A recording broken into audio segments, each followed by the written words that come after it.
DTV, el periodismo en el Congreso.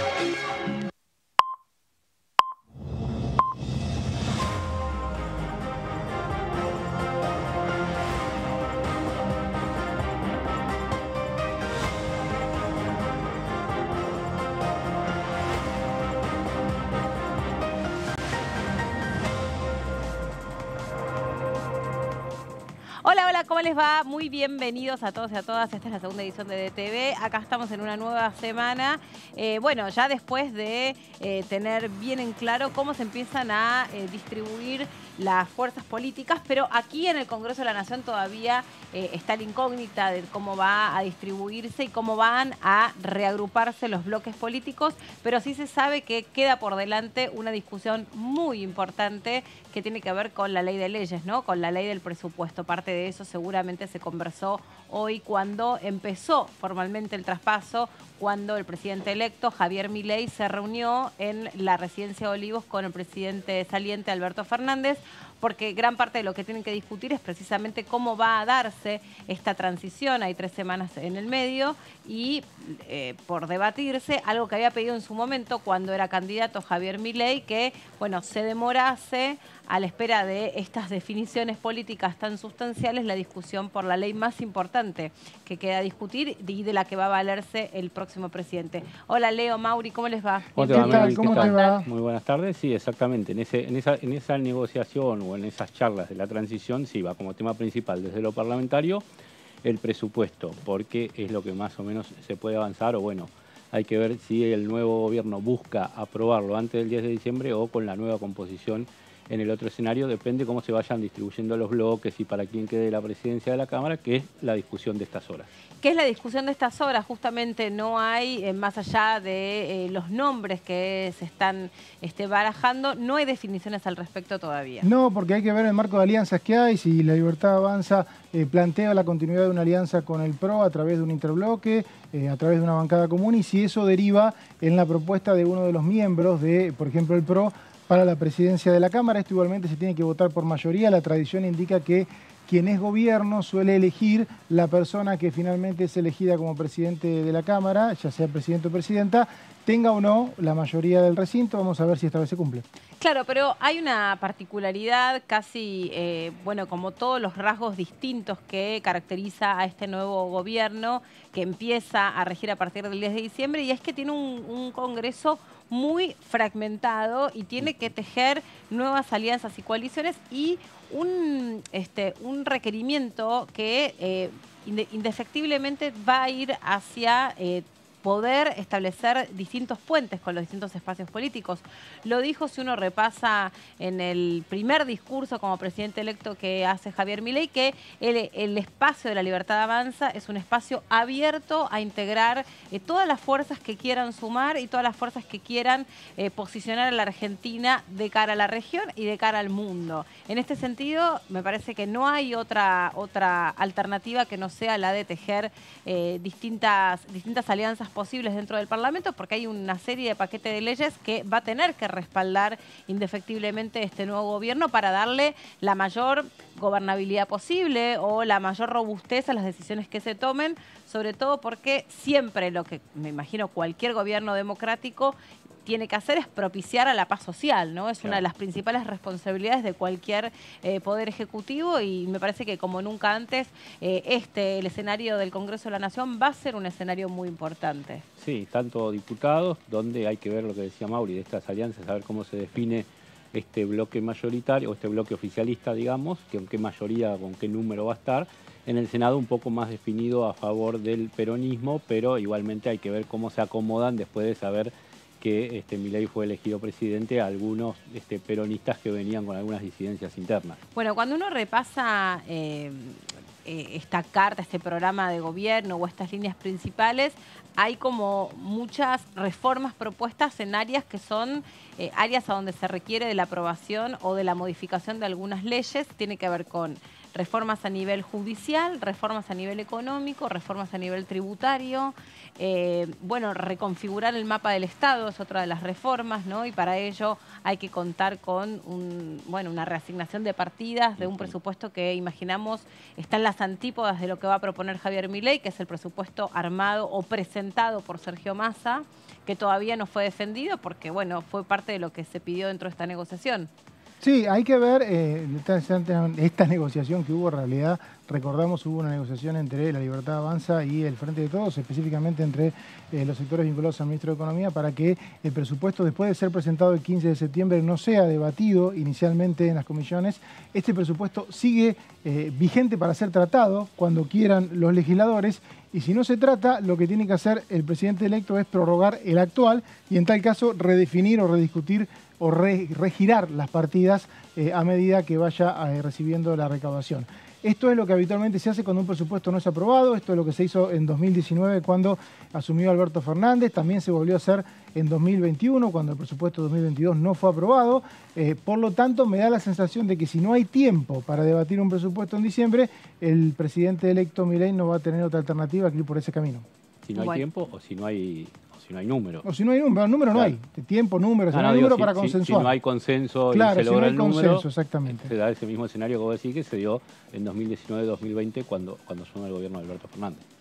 Bueno, ahí me parece que estamos en las puertas de lo que va a ser un gobierno que propone muchos cambios sustanciales. De hecho, entre ellos hoy se comentó mucho la decisión y la austeridad, ¿no? De salir de un hotel, que es la vivienda elegida por el presidente electo, ir en auto. No se lo ha visto especialmente custodiado, ni fuertemente custodiado. Es algo que ha llamado la atención. Incluso en un momento se baja del auto a saludar a unos chicos que pasaban con una combi escolar. Es una de las imágenes color de lo que fue ese traslado. El discurso que da Javier Milei da dos discursos, ¿no? Uno, ni bien resulta electo, que es un discurso donde él solo está en el escenario del Hotel Libertador, en ese salón que funcionó como búnker, que vos estuviste ahí presente, Mauri, y seguramente nos podrás contar más detalles. Es un discurso bastante acotado, donde se refuerzan, me parece, los lineamientos básicos de las consignas principales de La Libertad Avanza, con una fuerte defensa de la propiedad privada, de la libertad, entre otras consignas. Es un discurso que da él solo, que es muy breve, no recuerdo, pero habrá durado unos 15 minutos. Sí, mucho. Es un discurso leído que estuvo 2 horas entre que Massa reconoció la victoria de Milei y Milei salió a hablar. Pasaron 2 horas en las que estuvo encerrado con sus asesores leyendo qué iba, en realidad escribiendo y releyendo qué iba a decir. Un discurso que dio en soledad. No estuvo la vicepresidenta electa Victoria Villarruel, tampoco estuvo ninguno de los habituales legisladores electos que acompañan su discurso. Sí estuvo su hermana Karina Milei, que fue la que lo presentó, ¿no? Exactamente. Bueno, y hoy también se empieza a hablar fuertemente de una decisión que había tomado o que había trascendido, que había tomado el ministro de Economía y candidato a presidente Sergio Massa respecto a cómo continuaba su trayectoria hasta el 10 de diciembre. Lo que trascendió es que se iba a pedir licencia y después, tuvo una reunión con su equipo y decidió continuar hasta el momento del traspaso de gobierno. Esto también me parece que es importante porque todos los gabinetes, todos los distintos organismos dentro del Estado Nacional tienen una responsabilidad estas próximas 3 semanas de entregar con llave en mano, limpio, ordenado y prolijo, sobre todo vencimientos, informes de gestión. Aquí también se ha citado y ha habido en su momento mucha preocupación porque los referentes de las distintas carteras vinieran a brindar informes de gestión. Creo que ha habido informes de prácticamente todos los jefes de cartera. En general, me acuerdo, la más reciente, si se quiere, es la del ministro de Educación, Jaime Persic, pero también la hubo de la ministra de Salud, también estuvo Aníbal Fernández brindando su informe de gestión, la defensora de los niños, niñas y adolescentes también, que no es jefa de cartera, pero también brindó. Estuvieron los titulares de ANSES y de AFIP. También. O sea, hubo distintos informes que pasaron por las distintas comisiones.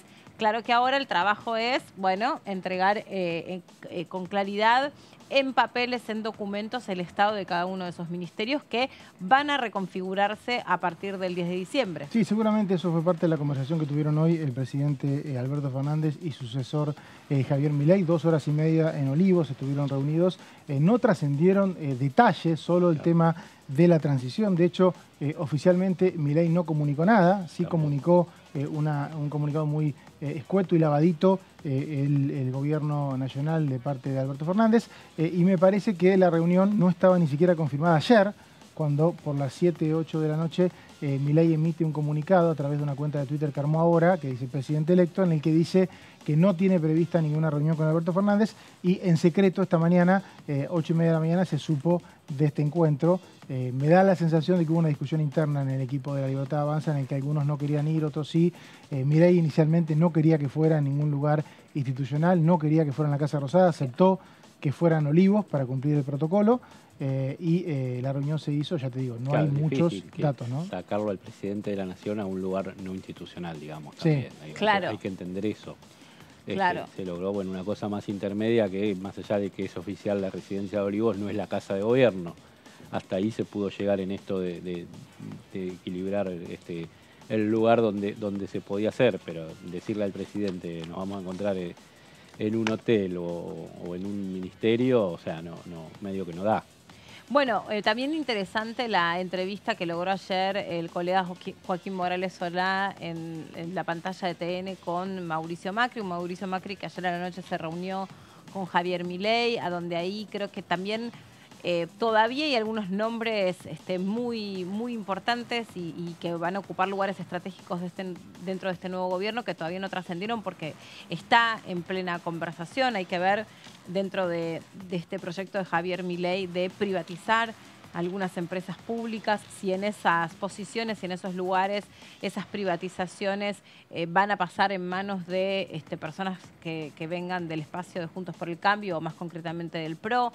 Hay que ver el gabinete, cómo se estructura, porque va a ser no el gabinete, el gobierno, concretamente el Poder Ejecutivo, va a ser con muchos menos ministerios que los que tenemos actualmente, o sea, gran parte de lo que impulsa La Libertad Avanza es ir a un achicamiento del Estado hacia una expresión que sea la de concretamente resolver los problemas más urgentes de la Argentina y que no haya un redundamiento de tareas ni una demora en aquellas cosas que hay que resolver.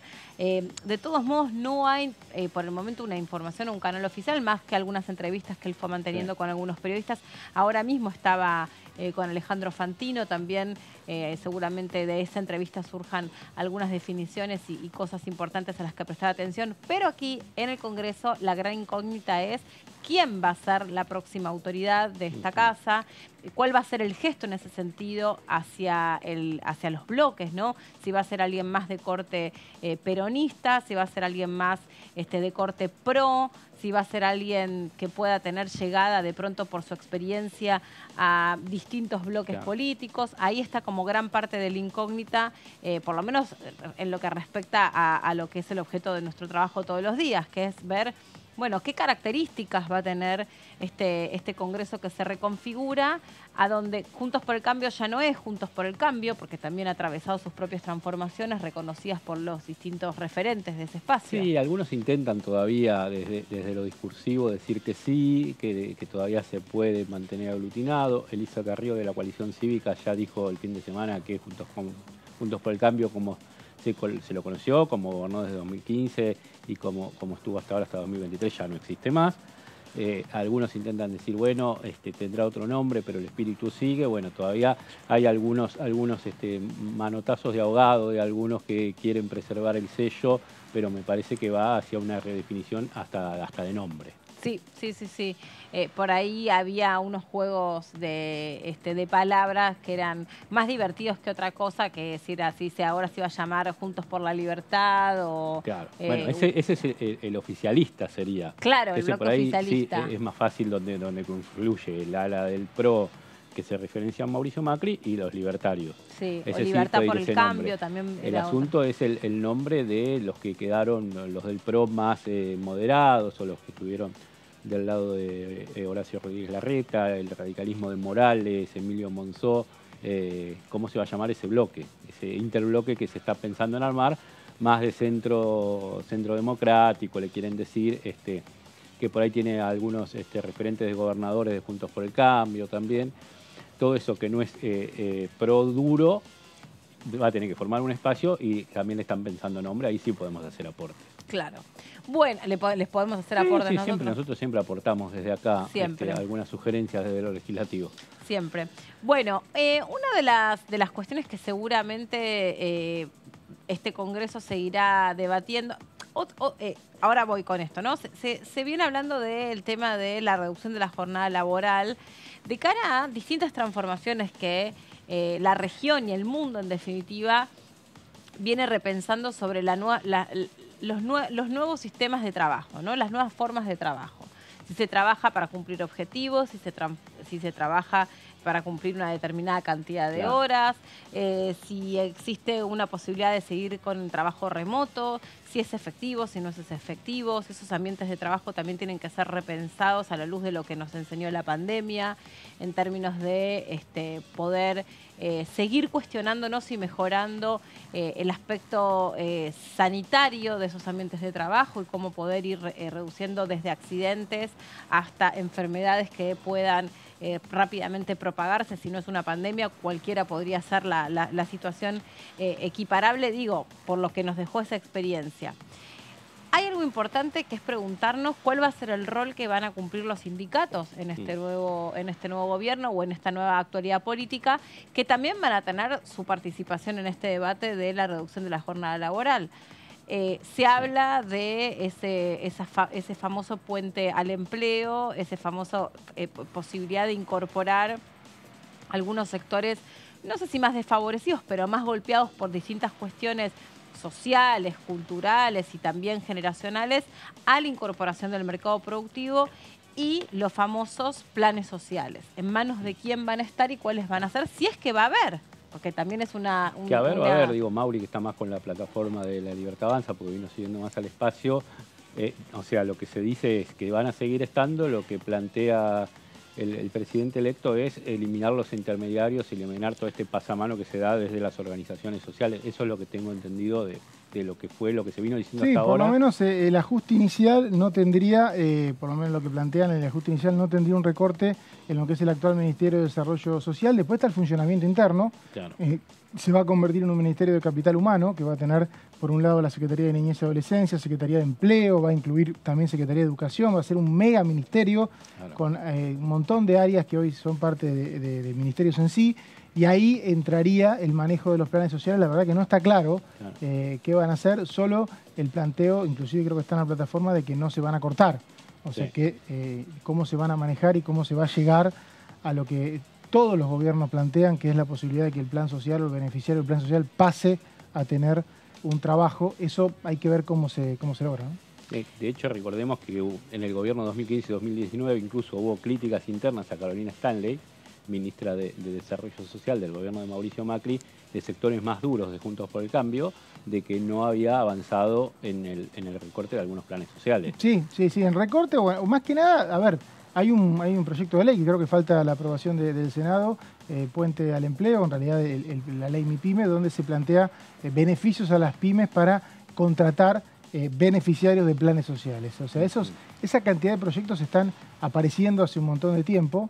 Y lo que ocurre habitualmente es que o no se aprueban y no es fácil aplicarlos, ¿no? Hoy medidas de gobierno no son fáciles de aplicar. Bueno, hablando de la discusión por la reducción de la jornada laboral o la discusión para repensar los espacios laborales, hablamos con la diputada Vanessa Siley y con ella se reflexionó acerca de hacia dónde puede ir esta discusión. Bueno, estamos trabajando.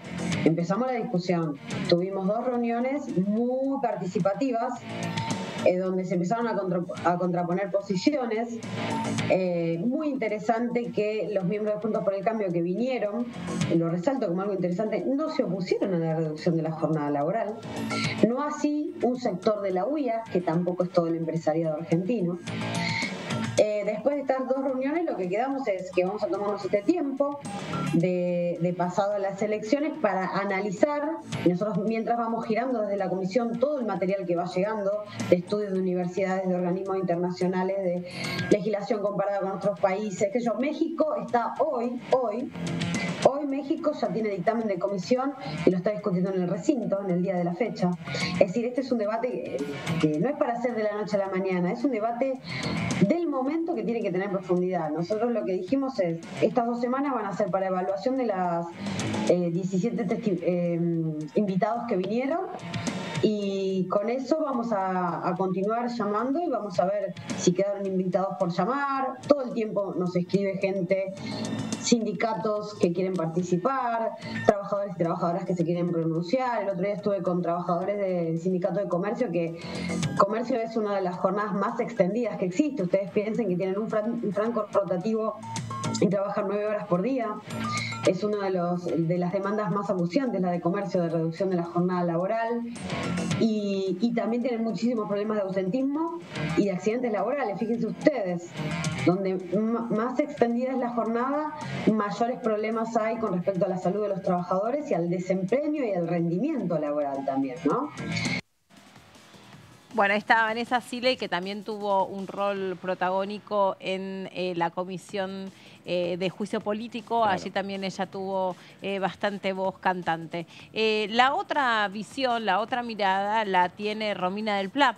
Ella además representa frente a estas discusiones a los trabajadores, claro, ¿no? Porque en las comisiones que han debatido acerca de la legislación laboral y las contrataciones, bueno, estuvieron representados distintos gremios. También, hay especificidades según cada una de las actividades. No es lo mismo pensar en una reducción laboral en actividades que de pronto se puede ir al cumplimiento de objetivos, que otras actividades que por su materialización no puede reducir la jornada laboral. No, un colectivero, un recolector de residuos, digo, o sea, tiene que ser las horas que son. No hay forma no lo puede hacer virtual ni desde la casa, entonces bueno, hay lugares donde hay que estar, eso también se puso en debate. Además de hablar sindicalistas, hablaron funcionarios en el principio de las reuniones. Estuvo Kelly Olmos, la ministra de Trabajo, diciendo que quizá habría que ir con algún gradualismo, que no se podía hacer de un día para el otro toda esa reducción que se pretendía. Así que bueno, hay diferentes puntos de vista y el Ejecutivo actual diciendo, bueno, ojo, que no sea una cosa abrupta que finalmente no se pueda cumplir. Así que todo eso está sobre la mesa y en la discusión que seguirá seguramente en la comisión. Escuchamos a la diputada Romina del Pla. Sí, lo estamos siguiendo. De hecho, vino Néstor Pitrola entre los expositores.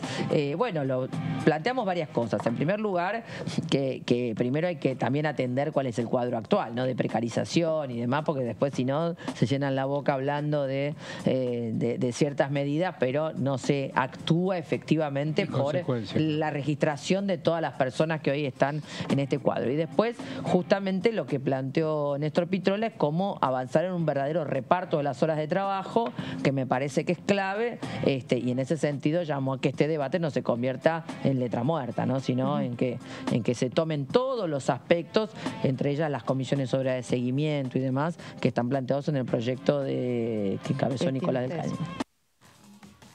Bueno, ahí están algunas de las posturas. Decíamos, este es un debate complejo porque obviamente hay distintas miradas. De hecho, el representante o la segunda persona en representación de la UIA tuvo una postura bastante crítica sobre la posibilidad de la reducción de la jornada laboral. Hay también otro debate que está instalado, que de hecho es un debate a nivel mundial, que es sobre la puesta en valor del ocio. ¿Qué hacen las personas cuando tienen tiempo para el tiempo libre, para su esparcimiento, para su recreación, si es que se vuelven en ese sentido más productivas o por el contrario, esto va en contra de un momento de, vamos a suponer, la Argentina particularmente, pero de la región, donde lo que requiere es salir de una depresión productiva, donde la clase media, la clase trabajadora es la que tiene que poner al país en marcha, si está bien o está mal darle lugar en esa reducción de la jornada laboral al incentivo del ocio tan importante como las etapas productivas. Lo planteó el abogado de la UIA, Mauricio se debe acordar, que en una de las primeras reuniones de comisión lo plantea el abogado de la UIA diciendo, pero ¿y para qué quieren más tiempo libre? ¿Para hacer qué? Había dicho, generó un murmullo. Sí, no sé si era abogado, pero uno de los representantes, ¿para qué quieren más tiempo libre? Después planteó de que en realidad no tenía ningún sentido. Ni siquiera, digamos, sorprendió porque todos esperábamos un planteo más abocado a lo que tenía que ver con las nuevas jornadas laborales a partir de la revolución digital y no.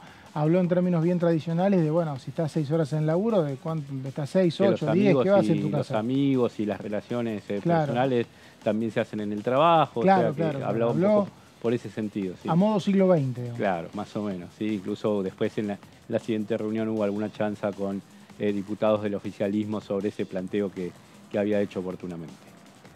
Si te parece, Meli, vamos a ver entonces las placas que tienen que ver con este tema en lo que tiene que ver con este proyecto. Y había 7 u 8 sobre la mesa. Tomamos uno que puede ser el intermedio, teniendo en cuenta el equilibrio de fuerzas que hay en la composición actual de la Cámara de Diputados, con el Frente de Todos con un bloque mayoritario y Juntos por el Cambio a solo 2 diputados de distancia en esta polarización que hay hasta el 10 de diciembre en la Cámara Baja. Y en el sector del medio hay unos 20 diputados que son los que hoy por hoy equilibran la balanza de fuerzas y que muchas veces son necesarios a la hora de que un proyecto salga porque se tienen que tomar en cuenta sus observaciones. Se trata de Enrique Esteves y Mónica Fein, los diputados del socialismo santafesino que forman parte del interbloque federal y tienen un proyecto presentado a principios de 2023 que tomó como antecedentes otro en el mismo sentido que habían presentado en el año 2021 y que había perdido estado parlamentario. Tiene giro, como decíamos, a la Comisión de Legislación del Trabajo, que preside Vanessa Siley, que es la que está llevando adelante el tratamiento de estos proyectos, y que propone que la duración del trabajo no podrá exceder de las 36 horas semanales. Esto es concretamente lo que propone el diputado socialista, en diferencia con algunos del oficialismo que proponen 30 horas, alguno propone 36, otro te habla de cantidad de horas por día y otros los agrupan según la cantidad de horas por semana. Vemos la siguiente placa. Según Esteves y Mónica Fein, la distribución de la carga horaria puede ser heterogénea hasta un tope máximo de 8 horas diarias. Allí te ponen lo que te decía, un tope diario para la cantidad de horas trabajadas y dicen que la limitación establecida por esta ley rige para todo el país, pero no impide una duración del trabajo menor cuando así lo disponga la regulación local, los convenios colectivos o los acuerdos individuales de las partes. Es decir, que esta legislación nueva que se propone a nivel nacional tiene cierto respeto por algunas legislaciones locales o provinciales que pueden tener que ver con alguna economía regional, en lo que son el tema de la fruta, el tema de la cosecha, que pueden tener alguna otra necesidad. Entonces, bueno, dicen que también se contempla esto. Vemos la siguiente. La acotación del tiempo de trabajo no podrá significar la reducción de las remuneraciones. Esto es muy importante porque también había sido uno de los puntos de debate de estas reuniones de comisión que se dieron hace un par de meses. Y el número máximo de horas suplementarias, es decir, horas extras, quedará establecido en 30 mensuales y 200 anuales, es decir, no se puede pasar de este número. También dice que el empleador deberá abonar al trabajador que prestare servicios en horas suplementarias, medio no autorización del organismo administrativo competente, un recargo del 50% calculado sobre el salario habitual y si se trata, esto es si se trata de días comunes, y del 100% si se trata de días sábados, domingos o feriados. Esto se mantiene un poco en lo que es la legislación actual, pero se precisa en forma explícita en este proyecto de ley. La siguiente. Según dicen los fundamentos del proyecto, esgrimidos por estos 2 diputados socialistas, la cuestión de la duración del tiempo del trabajo ha sido y continúa siendo una de las preocupaciones más debatidas en el derecho del trabajo. De hecho, no solo en la Argentina está sobre la mesa parlamentaria el debate de este tema, sino también en el mundo se están dando muchos debates y mucho avance en la legislación que tiene que ver con este tema. Y también dicen que para el socialismo el derecho social y en particular el trabajo y sus condiciones ocupan un lugar central en la agenda social y política. Encomillados de los fundamentos que dan los 2 diputados en el proyecto. También dicen que una de las primeras leyes presentadas por Alfredo Palacios en 1906 ya proponía limitar la jornada a 8 horas diarias y a 48 semanales, criterio que se aplica a partir de la ley sancionada en 1929, que es la ley vigente. O sea, tenemos que la ley vigente tiene casi 100 años y Esteves cita a Alfredo Palacios, principal referente de esos años y de lo fundacional del Partido Socialista.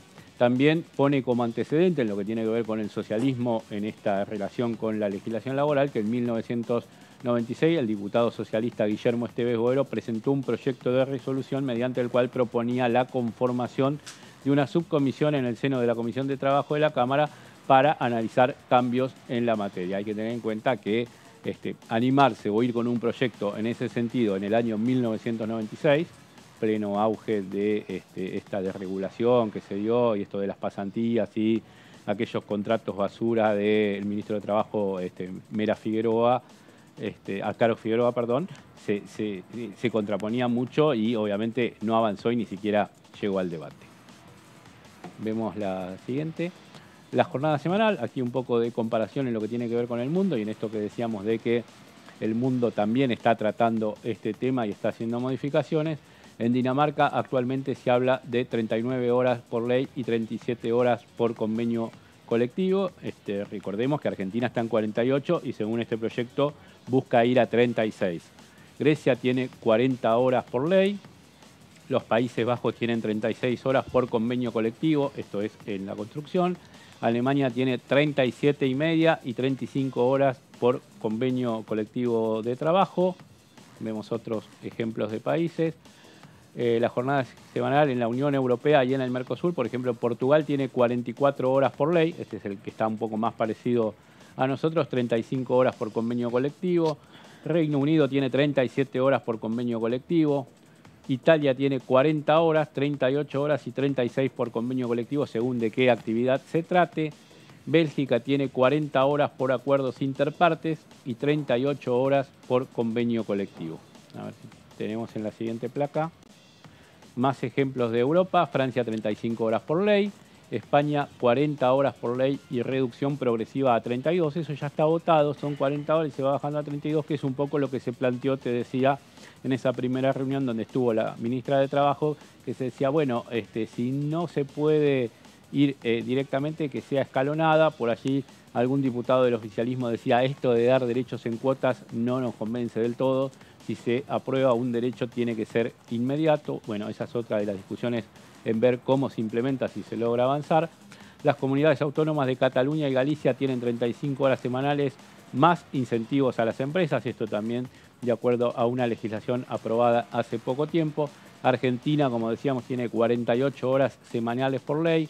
Paraguay, igual que Argentina, vos fíjate aquí en este último segmento, tenemos que los países de Sudamérica son los que tienen más horas de acuerdo a la legislación vigente. En Uruguay hay 44 horas en lo que tiene que ver con empleados de comercio y 48 para la industria. Esta también es una buena segmentación que por allí se podría tomar como ejemplo, aunque sea en una etapa inicial. Y Brasil tiene también 44 horas por ley. Vamos terminando las placas. En la siguiente es la última. Bueno, esto fue todo en cuanto a placas, el comparativo y viendo cómo se va a posicionar Argentina en relación con todos estos países y en esta nueva legislación laboral. Bueno, muchas gracias. Leo, está del otro lado nuestro primer invitado.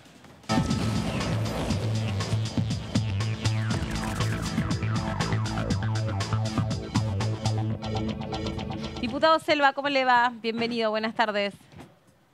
Buenas tardes, Meli, ¿cómo les va? Muy bien. Gusto. Bueno, ¿qué se imagina va a suceder aquí en la Cámara de Diputados? Hay muchos nombres que están sonando para poder hacerse cargo de la presidencia de la Cámara. ¿Qué perfil les parece a ustedes? Una de las principales fuerzas políticas aquí en el Congreso sería una buena señal por parte del Gobierno de la Libertad Avanza. No, primero que hay una cosa que quiero, por lo menos desde mi punto de vista, no he hablado con ninguno de mis compañeros de bloque, pero la definición de la Cámara fueron en las elecciones de octubre. La presidencia de la Cámara normalmente ha estado en la primera minoría, o sea que por este caso debería ser la presidencia de la Cámara, debería estar a cargo del justicialismo. ¿Cuáles van a ser los acuerdos? La verdad no lo sé. Pero históricamente las elecciones se definieron el 30 de octubre de la composición de las cámaras. Así que bueno, habrá que ver qué decisión toma mi bloque. Esta es una opinión personal nada más. Creo que el rol del Congreso en un en un gobierno que ha sido planteado ante la sociedad bueno, con la metodología de avanzar sobre un montón de cosas que para nosotros son irrenunciables. Creo que el rol del Congreso fuerte va a ayudar a la armonía que tiene que tener la democracia. Ajá. Perdón, ahí está. No, diputado, Mauricio Cantando lo saluda. Creo que fue en 2015, 2016, no sé si usted era diputado, me parece de esa época también, y ahí se eligió a Emilio Monzó como presidente de la Cámara de Diputados, aunque tenían 85 diputados en el PRO, entendiendo de que era el gobierno y tenía que tener un representante. ¿Esto puede pasar ahora, cree usted? No, por eso te digo, estoy hablando a título personal. No te estoy hablando en representación del bloque, no me he reunido con nadie, estoy a pasos de poderme reunir con algunos de mis compañeros, pero creo que en perspectiva de consolidar la democracia y ya te digo, por algunas de las consideraciones públicas que ha hecho el candidato, que ha sido legitimado por la voluntad popular, creo que el rol del Congreso va a ser fundamental para mantener el cuidado de la democracia, el respeto por la ley, el respeto por los acuerdos históricos que se han tenido, y esto, un acuerdo no tiene que ser un sinónimo de una palabra espuria, sino que son contratos sociales que la sociedad también ha avalado, y que creo que el Congreso va a jugar un rol fundamental en esta etapa. Así que creo que si se respeta la voluntad que se tuvo, porque esto también es cierto, una discusión que hay que dar cada vez que hay un balotaje, históricamente pareciera ser que es en contra del justicialismo, ¿no? El justicialismo gana las elecciones, que donde están todos los candidatos arriba, y después pareciera que se junta la sociedad en contra de nuestros candidatos. Más allá, por eso digo, no soy objetivo, porque creo que nos perdimos un gran presidente que es Sergio Massa, eso ya es fáctico, ya pasó, pero ahora creo que el rol del Congreso tiene un rol fundamental. Y reitero, el Congreso se eligió el día 22 de octubre. Así que por lo menos si es que alguien me consulta de mi bloque qué opinión tengo, yo creo que en función de defender la democracia, lo mejor sería que el presidente de la Cámara de Diputados sea de la primera minoría como corresponde. Exactamente. ¿Cómo le va a hacer? Leonardo Fredes lo saluda. Y en cuanto a la transición de acá hasta el 10 de diciembre, bueno, supongo que también entrará en este paquete que se está hablando de estas conversaciones que están haciendo de transición entre las dos fuerzas políticas, pero usted, ¿qué vislumbra que pueda pasar en estos 20 días a nivel parlamentario? No, creo que todos vamos a estar expectantes de algunas directivas, de los que son interlocutores que comparten la negociación. Creo que todos tenemos, vos sabés que el caso personal, bueno, yo termino el 10 de diciembre, pero digo, hay los demás compañeros que llaman, los que van a ser nuevos particularmente, bueno, obviamente que están esperando lineamientos orgánicos para decir, ¿no?, qué posición orgánicamente va a tomar nuestro bloque. Así que estamos todos con la expectativa lógica de entender de que tuvimos también, para mí por lo menos, estoy totalmente convencido que nos toca el rol de defender a los 11 millones de ciudadanos que pensaron que Sergio Massa era el candidato y que ese candidato representaba determinadas cosas sobre la salud pública, sobre la educación pública, sobre el tema de la defensa nacional, sobre seguridad, sobre relaciones internacionales.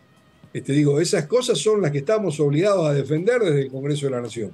Ahora, ¿cómo va? Ese es nuestro rol ahora. ¿Cómo se imagina va a darse, o a ver si, más que cómo va a darse, en manos de quién va a darse esa negociación? Porque también me imagino, soy un presidente electo que tengo una fuerza política nueva, de la que necesito también tejer lazos, robustecer alianzas, como con Patricia Bullrich. ¿Cómo se va a dar o en manos de quién se va a dar esa discusión para ver si efectivamente Javier Milei es capaz de poner a la presidencia de la Cámara en manos de el peronismo o de alguien de Unión por la... No sé si cuando usted dice peronismo también puede llegar a imaginarse una figura vinculada al peronismo, como concretamente se habla de Pichetto, por ejemplo, que está vinculado al peronismo sin ser alguien hoy que está dentro de Unión por la Patria.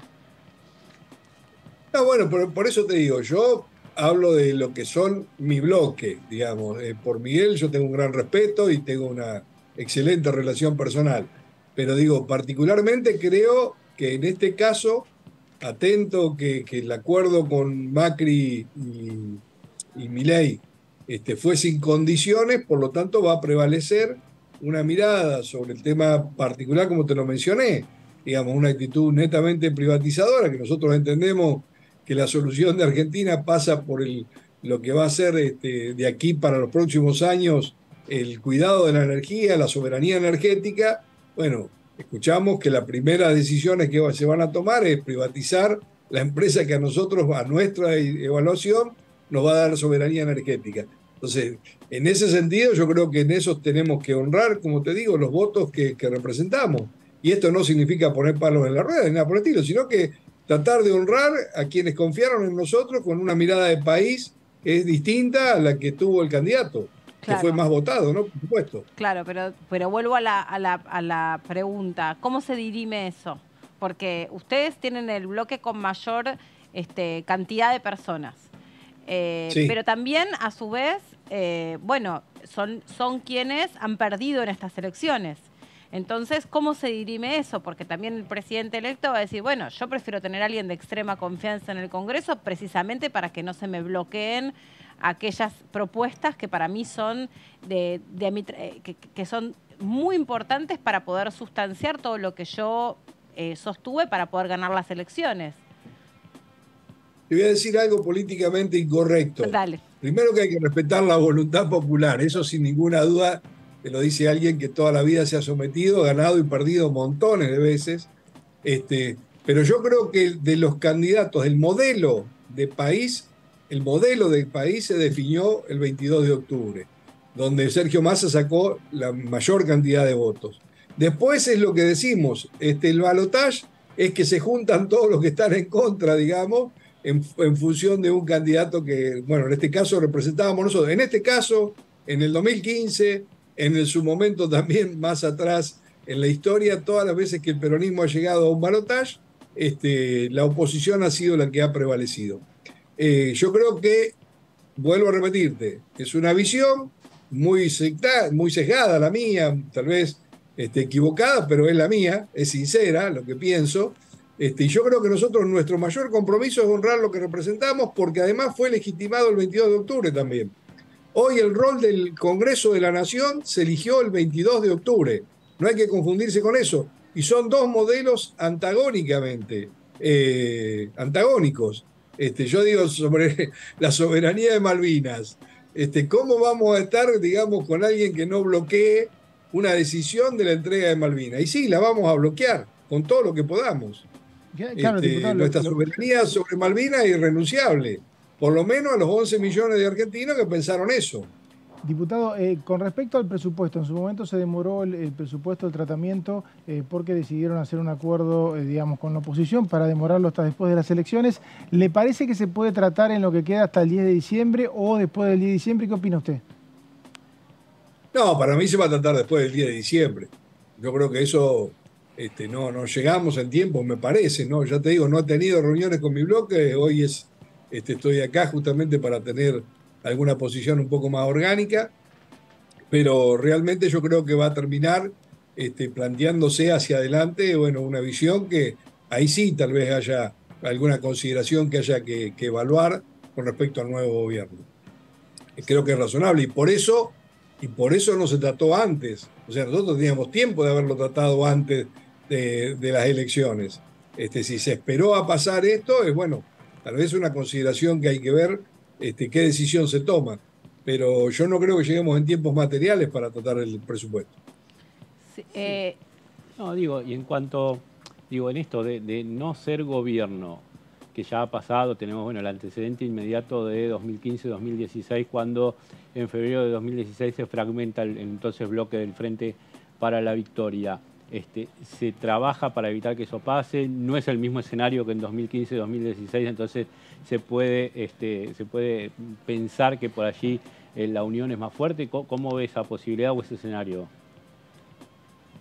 No, yo te digo, la voluntad nuestra y particularmente con todos los que he podido hablar, hay un reconocimiento explícito al esfuerzo que puso nuestro candidato, Sergio Massa, la capacidad que tenía para enfocar cada uno de los temas que defendía. Digamos, yo creo que hay un eje la verdad que ayornó un posicionamiento detrás de la figura de Sergio Massa, que yo creo que a lo mejor vamos a hacer por lo menos algunos el esfuerzo para que permanezca. Así que creo que ahí está un poco la capacidad de cada uno de los dirigentes de entender y de mirar lo que va a venir por delante, dejando de lado cuestiones personales. Pero bueno, habrá que ver, habrá que ver. ¿Se imagina que pueda estar abierto el periodo de sesiones extraordinarias? Sí, estoy casi seguro. Estoy casi seguro. ¿Con qué temas? No, bueno, ya hay una agenda que se va a entrar a negociar con otros actores. Yo creo que va a haber seguramente, hasta el 9 de diciembre tenemos abiertas sesiones ordinarias. Estoy convencido que va a haber tratamientos extraordinarios, aparte el presupuesto para mí va a quedar para extraordinarias. Sí. ¿En diciembre o enero? No sé. Yo no voy Tampoco a estar. tiene la bola de cristal, pobre hombre. No, pero aparte yo no voy a estar. Claro. Yo no voy a estar. ¿Cómo sigue su vida después del Congreso? No, siendo un hombre que mira y participa de la política con mucha pasión. Así que más allá del rol que nos toque institucionalmente, que no creo que sea ninguno, volveré al trabajo militante como históricamente lo he hecho y orgullosamente me he sentido contenido también con el espacio político al que pertenezco. Suena fuerte también el nombre de Florencio Randazzo, como alguien que podría ser incorporado dentro del gabinete de Javier Milei o también como una figura preponderante dentro del Congreso. Sé que, bueno, en algún momento formaron parte del mismo espacio político, hubo ahí algunas cuestiones que después la propia gestión dividió las aguas, pero ¿qué piensa de él y cómo lo vería si fuese una de las personas que estaría a cargo de la Cámara de Diputados? Espero no me corresponde. No me corresponde, Meli, no me corresponde. No me corresponde decirlo porque obviamente será una discusión. Yo creo que tiene que ser de nuestro espacio, sin consideraciones personales sobre el flaco. Creo que tiene que ser para lo que se va a venir y para el sostenimiento de la democracia y para la garantía institucional que creo que se pone en riesgo, permítanmelo decirlo esto, si es que realmente el justicialismo no toma decisiones no de obstrucción, sino de defensa y de legitimidad de defender lo que estamos convencidos que tiene que pasar en la Argentina hacia adelante. Podremos compartir y acompañar montones de decisiones que toma el nuevo gobierno, que le ha sido revalidado por la voluntad popular, pero creo que una de las cosas que a mí me preocupa es el funcionamiento institucional. Y ahí el rol del Congreso, reitero, creo que juega un rol fundamental. La Cámara de Diputados se eligió el 22 de octubre y creo que esa representación hay que defenderla. Esto es opinión personal de Carlos Selva. Sí, nos quedó claro. Y pensando un poco en todo esto que estamos conversando, ¿qué le pareció el discurso que dio Sergio Massa, incluso antes ya de que se cumpliera el horario donde se iban a dar los números oficiales, pero ya ahí había una tendencia que era muy marcada a favor de Javier Milei? ¿Qué le parece? ¿Cree que hubo espacio, aunque sea, por ahí no lo dijo públicamente, pero que hubo espacio para hacer algún tipo de reflexión profunda sobre por qué una vez más no logró ser el presidente de los argentinos? Mira, en ese momento para mí era muy difícil mirarlo como candidato y no mirarlo como una persona a la que aprecio. Claro. Entonces, digamos, fue relativo. Me prevaleció sobre mi persona más lo emocional que lo analítico, así que claro. no te puedo mentir. No, mira, a mí me generó la misma sensación, ¿no? Digo, qué difícil debe ser para aquellos que han visto de cerca un Sergio Massa que realmente se preparó toda la vida para ver si podía ser el presidente de los argentinos. Y el volumen del triunfo de Javier Milei también fue un mensaje muy importante. ¿Qué cree que expresaron los argentinos en las urnas? ¿Qué cree que significa o qué? Bueno, ahí está. Sin ninguna duda, Meli, la gente asocia como el cambio como que es algo mejor. Casi un sinónimo, lo cual es falso, digamos. El cambio puede ser bueno, puede ser malo. pero creo que prevaleció el tema del cambio. No lo vieron a Sergio como un cambio, Claro. que para nosotros era un cambio. Sergio Massa era un cambio muy importante en el esquema del funcionamiento de la política, del peronismo. Y más, para nosotros el cambio era Sergio. La gente asoció que el cambio es sinónimo de que estar mejor. Bueno, ahora habrá que verlo, tendrán que demostrarlo, y ojalá sea así. Ojalá. Hoy el presidente de la Nación se llama Javier Milei y todos pretendemos que le vaya bien. Sí. Para que le vaya bien, creo que el Congreso juega un rol fundamental. Y lo otro que me quedo pensando también para preguntarle es, esas primeras horas posteriores a la derrota, ¿se trascendió o yo creo que salió del propio deseo en el momento de Sergio Massa? No digo que después no haya cambiado de opinión o no haya reflexionado, esta cuestión de que se iba a pedir licencia para que el responsable del traspaso o de lo que pasara estas próximas 3 semanas sea claramente Alberto Fernández y Javier Milei. Se opinó mucho sobre esa posibilidad y finalmente él decide en una reunión que tiene con el equipo, mismo ahora estuvo con el equipo reunido, que él iba a continuar a cargo de la cartera de Economía. ¿Qué le pareció esa decisión que tomó finalmente, la de seguir a cargo de el Ministerio de Economía? A la altura de la responsabilidad que Sergio históricamente ha tenido con las funciones que se le delegan. Lo que sí claramente creo que de ahí surgió la mala interpretación. Estar en un mano a mano con algunas medidas económicas. Suponete vos que decimos, bueno, viniera el equipo de Milei y dice, che, mira, yo al 10 de diciembre quiero que haya una devaluación del 100%. Obviamente que Massa no puede estar en esa discusión porque es algo que él no comparte. Claro. Digamos, y hasta el 10 de diciembre la responsabilidad es de él. Entonces, para que los planteos fueran más claros, Sergio dijo, pongamos un equipo de negociación con un equipo de negociación de ellos y veamos cómo atemperamos las medidas con el enfoque que de última va a dar quien tiene la responsabilidad del manejo de la economía, que en este caso es Sergio. Sí. Creo que eso fue lo que después dio lugar a decir, no, Massa se va. Igual, no, esto también es una consideración personal, pero creo que fue así. Creo que lo que le estaba permitiendo Sergio era que fuera más fácil el diálogo entre las partes para la transición. Sí. Diputado, de los proyectos de ley que a usted le parecen que van a quedar pendientes de su autoría, se me ocurre, creo que trazabilidad de la pesca era uno, pero bueno, hay varios que seguramente se puedan llegar a aprobar, o otros no sé si va a haber una sesión antes del 10 de diciembre, ¿cuál destacaría? No, hay algunos que creo que lo hablábamos con vos, más allá de trazabilidad de la pesca y de algunos cuantos otros que están por ahí dando vueltas sobre el tema ferias, sobre el tema, bueno, cosas que fueron relacionadas con la vida de mi formación como intendente municipal. Lo cierto es que en el Senado están los dos proyectos, los 3 proyectos, en proyectos son 2, uno de ellos tiene 2 modificaciones a la ley de tránsito, que te las dije, están esperando la aprobación del Senado, o sea, es para evitarle las multas a los argentinos, ¿no? El abuso que se producen en algunas jurisdicciones sobre el abuso de las multas y encima generarle la defensa. Una era de las luces bajas, por las luces diurnas, ¿te acordás que lo habíamos hablado? Creo que contigo. Sí, me acuerdo, son proyectos que ya tienen dictamen. No, y fue aprobado por la Cámara de Diputados. Está para tratamiento en el Senado. Está para aprobación. El otro es que las multas que no te notifican fehacientemente no sean exigibles, cosa que cuando vas a cambiar el carnet o vas a cambiar el auto no te lluevan 200 millones de multas que tienen 4 o 5 años, en el caso particularmente de tanto el carnet como de un cambio de unidades. Los 2 están para aprobarse y el otro, esos son 2 modificaciones de la ley de tránsito en un solo proyecto. Y el otro es la Red Federal de Bibliotecas Parlamentarias. Es un proyecto de ley mío, también fue aprobado por unanimidad en la Cámara y esa red está funcionando hoy, porque está funcionando.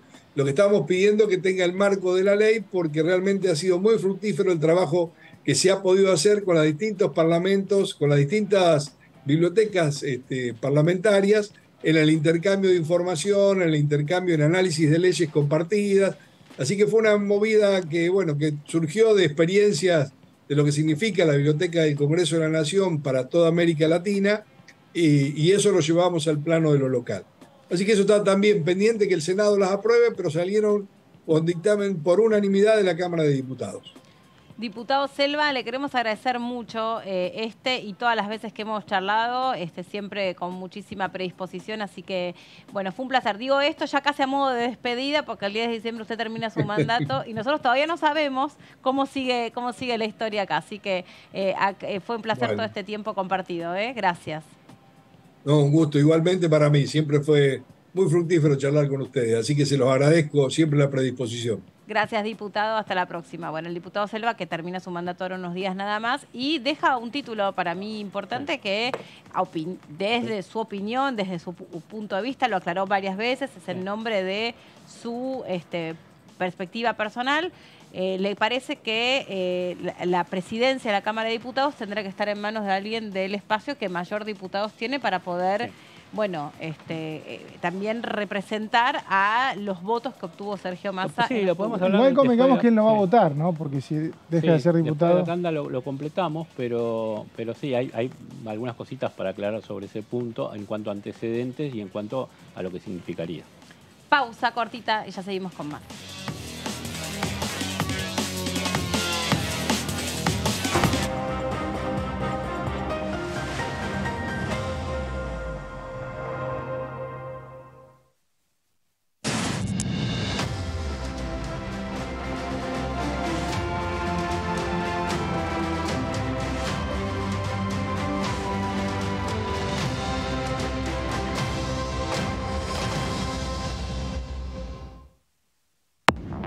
¿Cómo le va? Esto es el análisis por aquí, por DTV. Recuperar para Juntos por el Cambio, para Juntos por Entre Ríos, en el caso nuestro, que así se llamaba nuestra coalición, porque tenía otros partidos adentro. La ciudad de Concordia, por ejemplo, ¿no? que nunca tuvo otro gobierno que no sea justicialista, bueno, tiene un significado y un sabor muy especial. Nos instó a seguir con la humildad militante y a practicarla las 24 horas del día, porque esto continúa y hoy más que nunca necesitamos eso para poder ganar este balotaje, ¿no? DTV, el análisis, de lunes a viernes.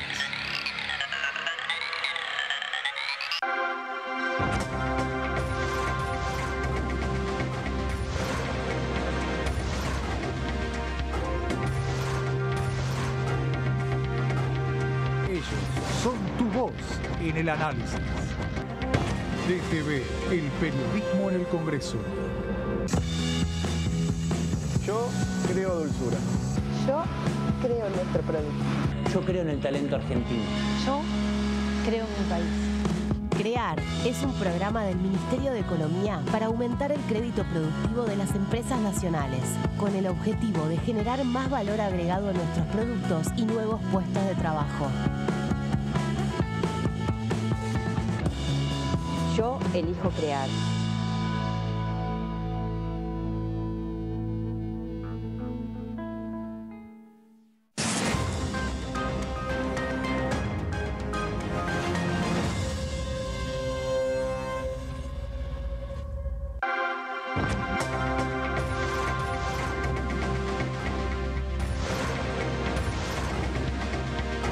Ellos son tu voz en DTV, el resumen. DTV, el periodismo en el Congreso.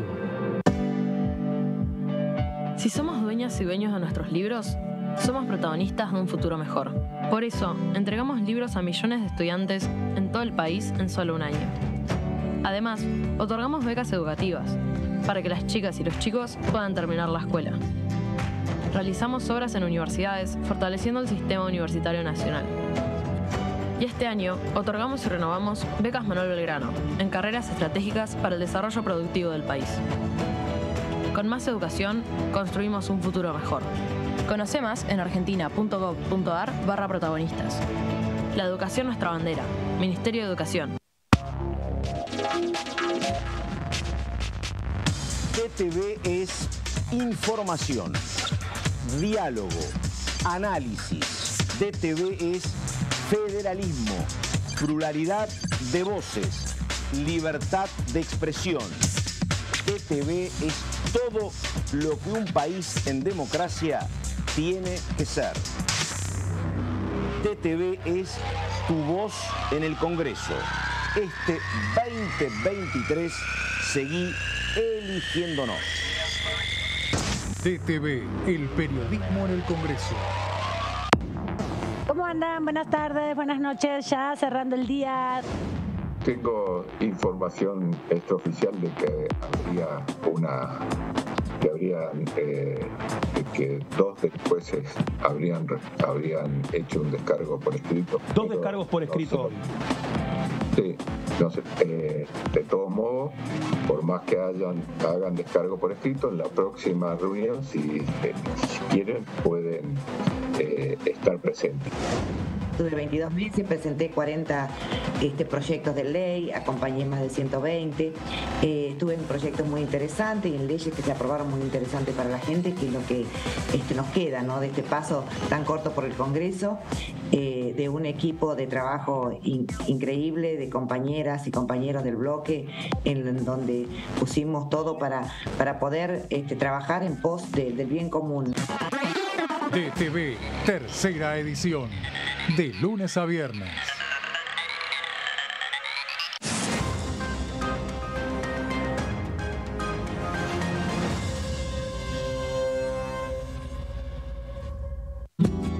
Este es el gasoducto Presidente Néstor Kirchner, una obra de escala mundial realizada en tiempo récord, que unirá la energía de Vaca Muerta con todo el país.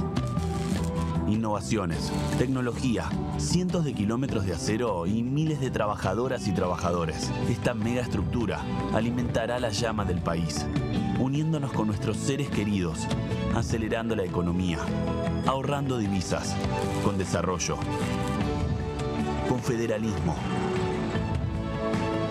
con soberanía y orgullo. Gasoducto Presidente Néstor Kirchner. Mueve energía, mueve al país.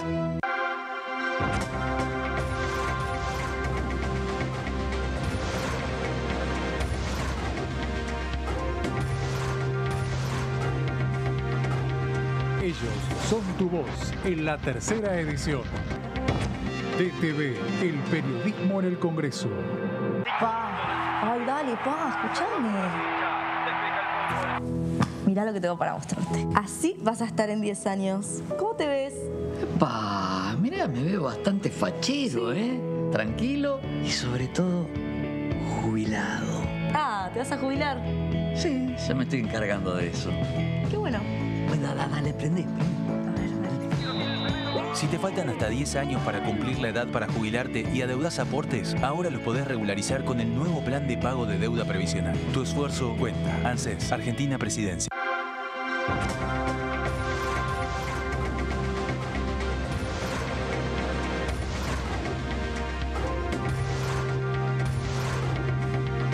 Ellos son tu voz en la tercera edición. DTV, el periodismo en el Congreso.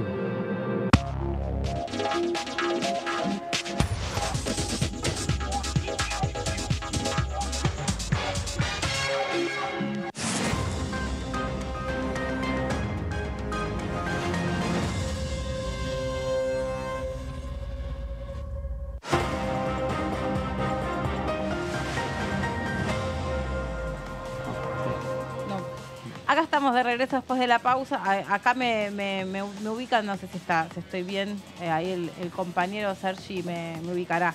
Pues estábamos charlando a full, estábamos viendo todo lo que dejó la entrevista recién que hicimos con Carlos Selva. ¿Qué ibas a decir algo al respecto? Eso de los antecedentes, y vos decís, ¿por qué si hay un oficialismo, por qué no dársela al oficialismo? Bueno, porque hay antecedentes de que fue así. Es verdad que en los antecedentes que hay, el número del oficialismo no era tan bajo.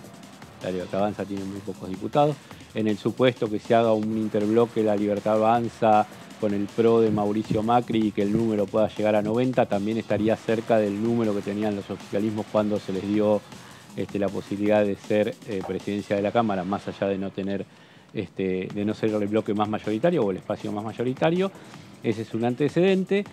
En el 2001 se le había dado la posibilidad, primero lo había ganado en las urnas y después había perdido en el 99 lo había ganado cuando De la Rúa llega al gobierno, tenía su mayoría parlamentaria. De la Rúa tenía mayoría parlamentaria. En los 2 primeros años, la coalición cívica. Sí, la alianza. ¿Y qué pasó? La alianza tenía mayoría. Había ganado la elección del 97 en casi todo el país. Claro, venía con buen número del 97, con Graciela vuelve a ganar Fernández. La legislativa en casi todo el país, entonces tenía mayoría y la pierde en 2001. La pierde en 2001, la elección 2001, que es la del voto en blanco y la de que el peronismo también... ¿Cuánto había sido el voto en blanco? ¿Ustedes que se acuerdan de esas cosas? Era como un 20 y pico %. Qué bárbaro, ¿no? Fue bastante fuerte. Ahora fue menos del 2%. Claro, esa de la feta de salame, la estampita de Clemente. El enojo, el voto enojo. Ese voto enojo que fue en el 2001, que se vayan todos, que al final no se fueron.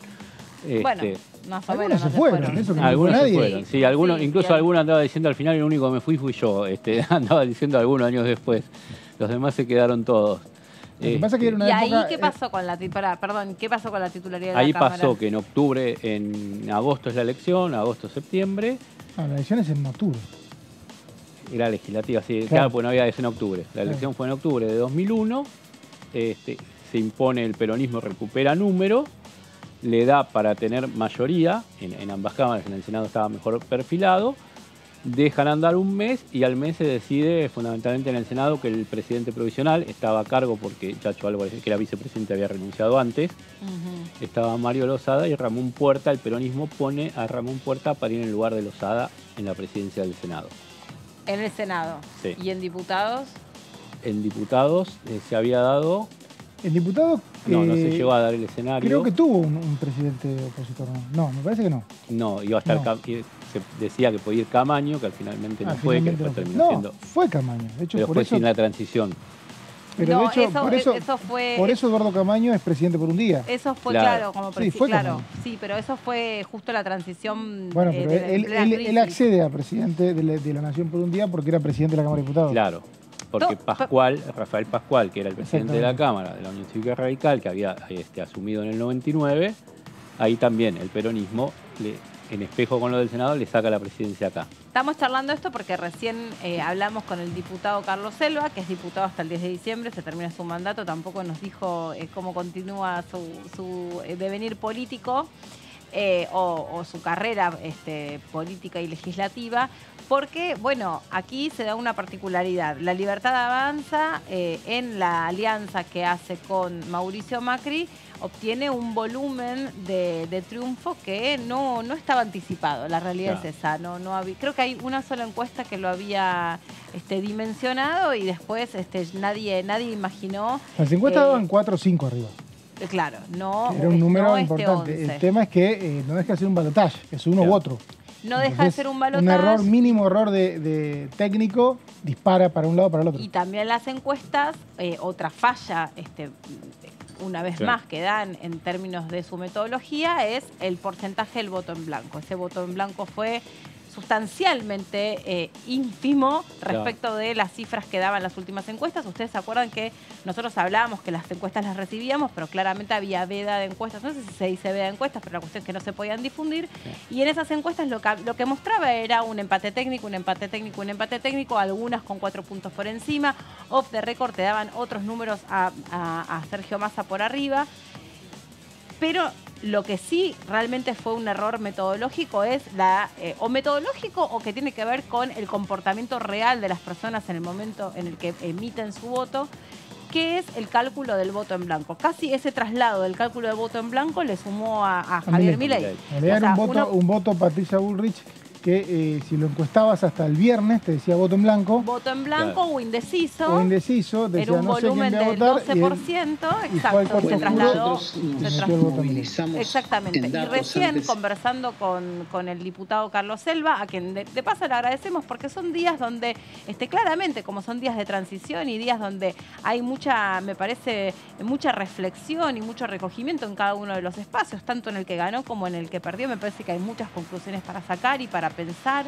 El diputado Carlos Selva sale y casi en la segunda pregunta que le hacemos, el diálogo que tuvimos, dice: nosotros creemos que la composición del Congreso, nosotros no, dijo yo creo, Carlos Selva cree que la composición del Congreso se resolvió en octubre, en la primera vuelta, allí quedó repartidas las fuerzas políticas en un determinado sentido y hay que responder a ese reparto de fuerzas políticas a quien le corresponde la titularidad de la Cámara. ¿Por qué estamos diciendo esto? Porque son horas decisivas también en ese sentido. Hay negociaciones, hay reuniones, hay distintos puntos de vista. Javier Milei en su discurso, el primero que da ya como presidente, dice que él invitaba a cualquiera, no importaba cómo pensaba, a cualquiera que quiera sumar, que tenía la puerta abierta del espacio. Claramente sabe que lo que necesita es gobernabilidad y parte de tener gobernabilidad es tener personas estratégicas ubicadas en los lugares de decisión. Hubo una reunión anoche con Mauricio Macri. Mauricio Macri tiene su propia experiencia y su propia forma de llevar adelante esta especie de asesoramiento, o no sé si asesoramiento, pero vamos a llamarle alianza con Javier Milei, una persona que, si bien no es un outsider de la política para nada, es una persona que necesita tejer lazos o amplificar un poco lo que es la Libertad Avanza, porque necesita, entre otras cosas, negociar, porque los gobernadores no son de la Libertad Avanza, los gobernadores son, como vos decías, hoy hablábamos más temprano en otro canal, están repartidas ahí las fuerzas políticas. Hoy hay muchas gobernaciones de Juntos por el Cambio, 10 creo, 10, 11, de 24, que es un montón. Después hay partidos provinciales, y las gobernaciones del PJ son menos de la mitad. Son 7 u 8, según si tomás alguna o no. Santiago del Estero, por ejemplo, pero tenés 10 de Juntos por el Cambio, 5 de la Unión Cívica Radical, 5 del PRO, de las cuales San Juan y San Luis están en una especie de mix, en un intermedio, y después partidos provinciales. Partidos provinciales varios, y después tenemos lo que queda, solo lo que queda es peronismo. Sí, ojo Mauri, que se te desenganchó de la oreja el soporte del micrófono. No, arriba, el ganchito que va por arriba de la oreja. No, bueno, ahora te ayudo, no te preocupes, déjatelo ahí, ahora te ayudo. Entonces, decíamos esto, porque hubo varios nombres en danza que circularon como probables personas que tendrían un aval de la Libertad Avanza para poder hacerse cargo de la presidencia de la Cámara de Diputados, con las fuerzas muy divididas, muy atomizadas, y las coaliciones, ¿no? Dentro de los espacios políticos también hay como algunos reacomodamientos y reordenamientos, sobre todo Juntos por el Cambio. Es decir, hay una alianza que es Patricia Bullrich, Mauricio Macri, Javier Milei, pero ¿qué pasa con los diputados que responden a la coalición cívica, a la UCR? ¿Qué pasa con el socialismo? ¿Qué pasa con esas fuerzas políticas? ¿Y dónde estarían representados los... ya no me acuerdo cuál es el último número que se tiene de Sergio Massa, pero bueno, obviamente menos de la mitad del país, pero tampoco obtuvo una diferencia, o sea, obtuvo mucha diferencia, pero tampoco obtuvo pocos votos. Sí, también por lo que dice Selva, el oficialismo o el peronismo o por el Frente de Todos, o como se vaya a llamar, desde el 10 de diciembre se están manteniendo bastante unidos, que cuando se pierde, por lo general suele haber dispersiones. Eso lo marcó muy fuerte Selva también, como diciendo vamos a estar unidos. Eso es importante para el peronismo en función del armado de las comisiones bicamerales, de NEU, inteligencia, en función de los lugares para el Consejo de la Magistratura. ¿Y en el Senado cómo están las fuerzas? En el Senado está mejor posicionado que acá el peronismo. Mejor posicionado el peronismo. Sí, digamos que está solo 2 de la mayoría y tiene la posibilidad. Claro, a 2 sobre 37 que son, le faltan 2. 17 que es el quórum, 72 total. A 2 de la mayoría, está bien, o sea, está cerca de poder construir quórum en el Senado.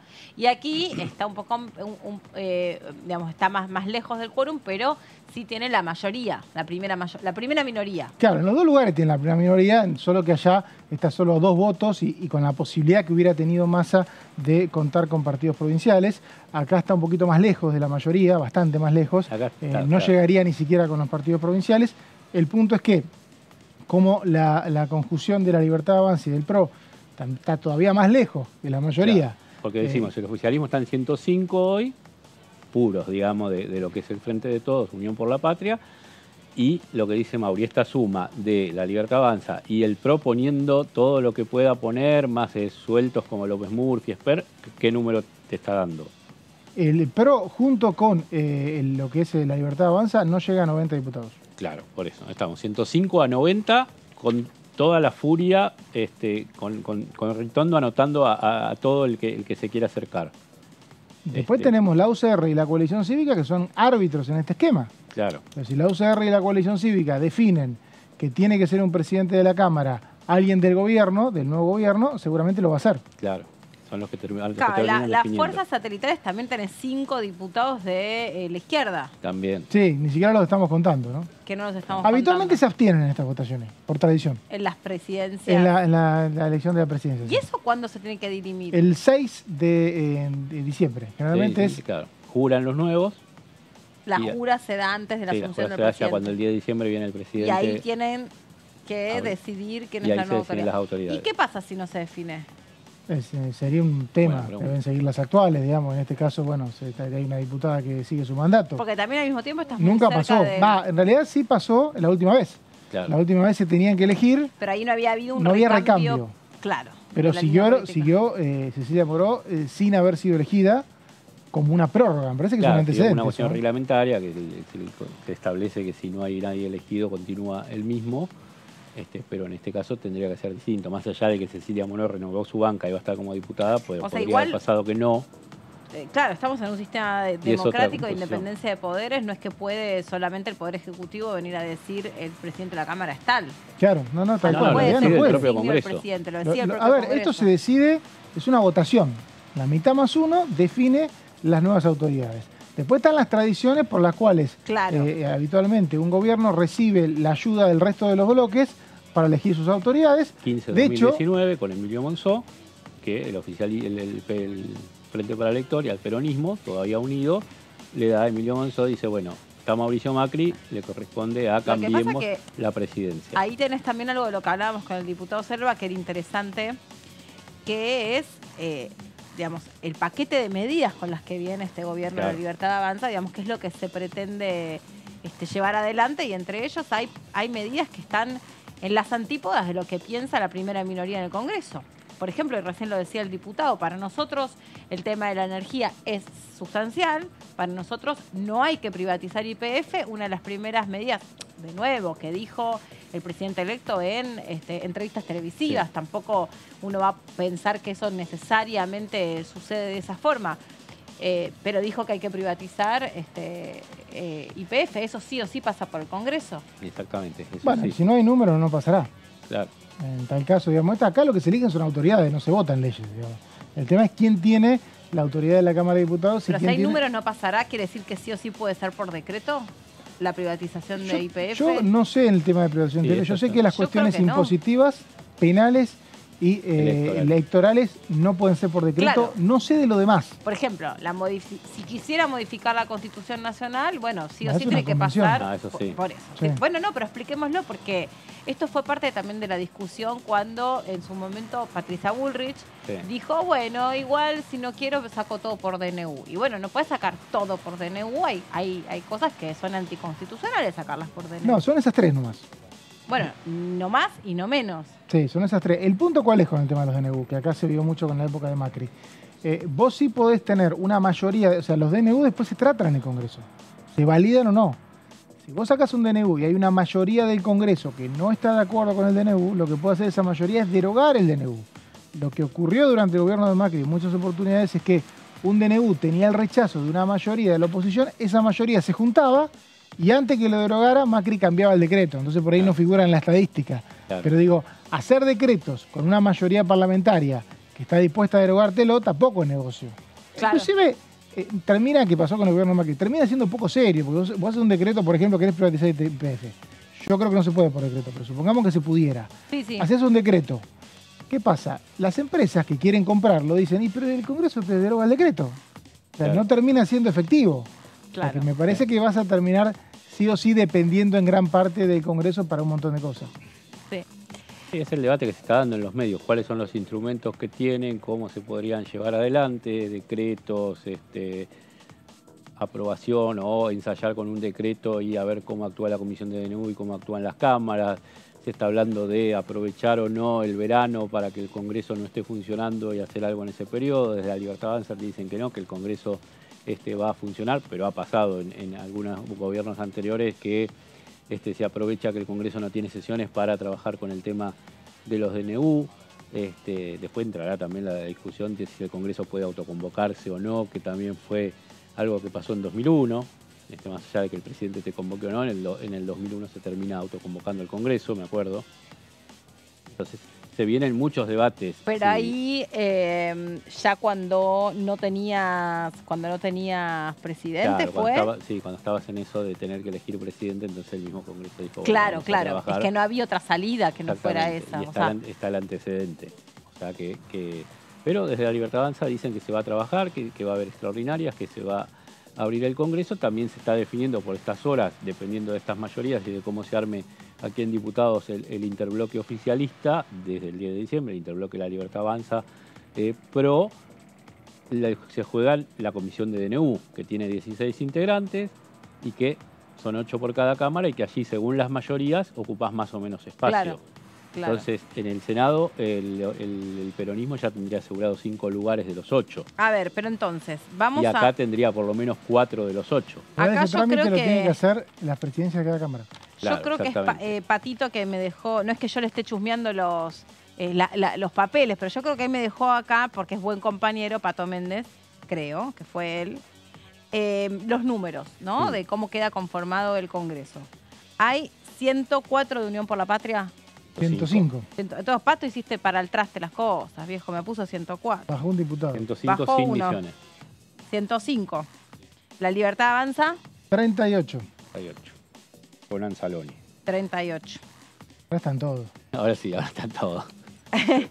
Pato me parece que hizo mal los cálculos, porque acá puso 39, 38. Yo digo, pues fue Pato, para mí fue él. Si no, que sea él. Claro. Juntos por el Cambio.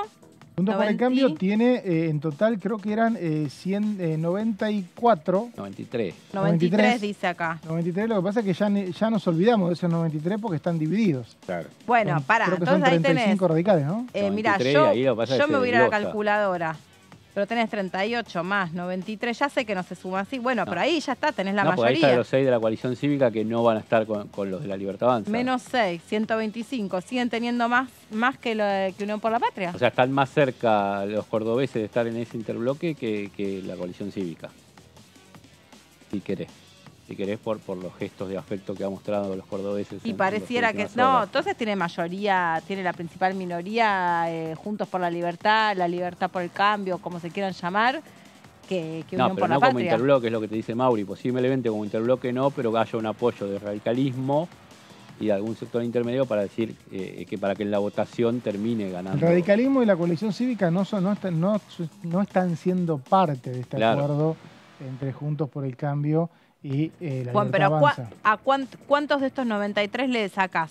Hay aproximadamente entre 40 y 50 a favor de que van a ser parte, más los 38, no llegás a 90. Claro. 38 más 52 son 90.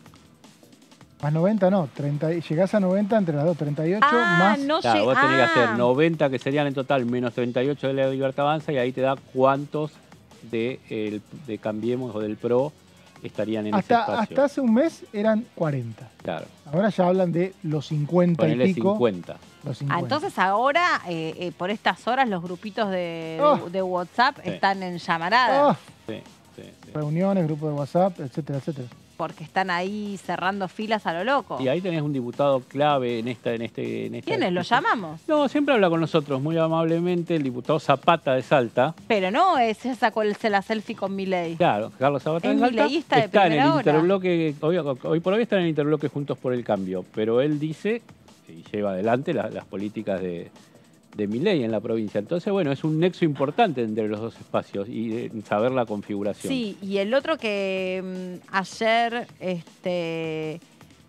se mostró contento es Espert. Sí. En una entrevista que yo ya no me acuerdo dónde la vi. Porque me pasó que, claro, es tanto el caudal de información que uno está consumiendo todo el tiempo, pero además tenía el propio caudal de información que era mi hija, que no me paraba de hablar. Claro.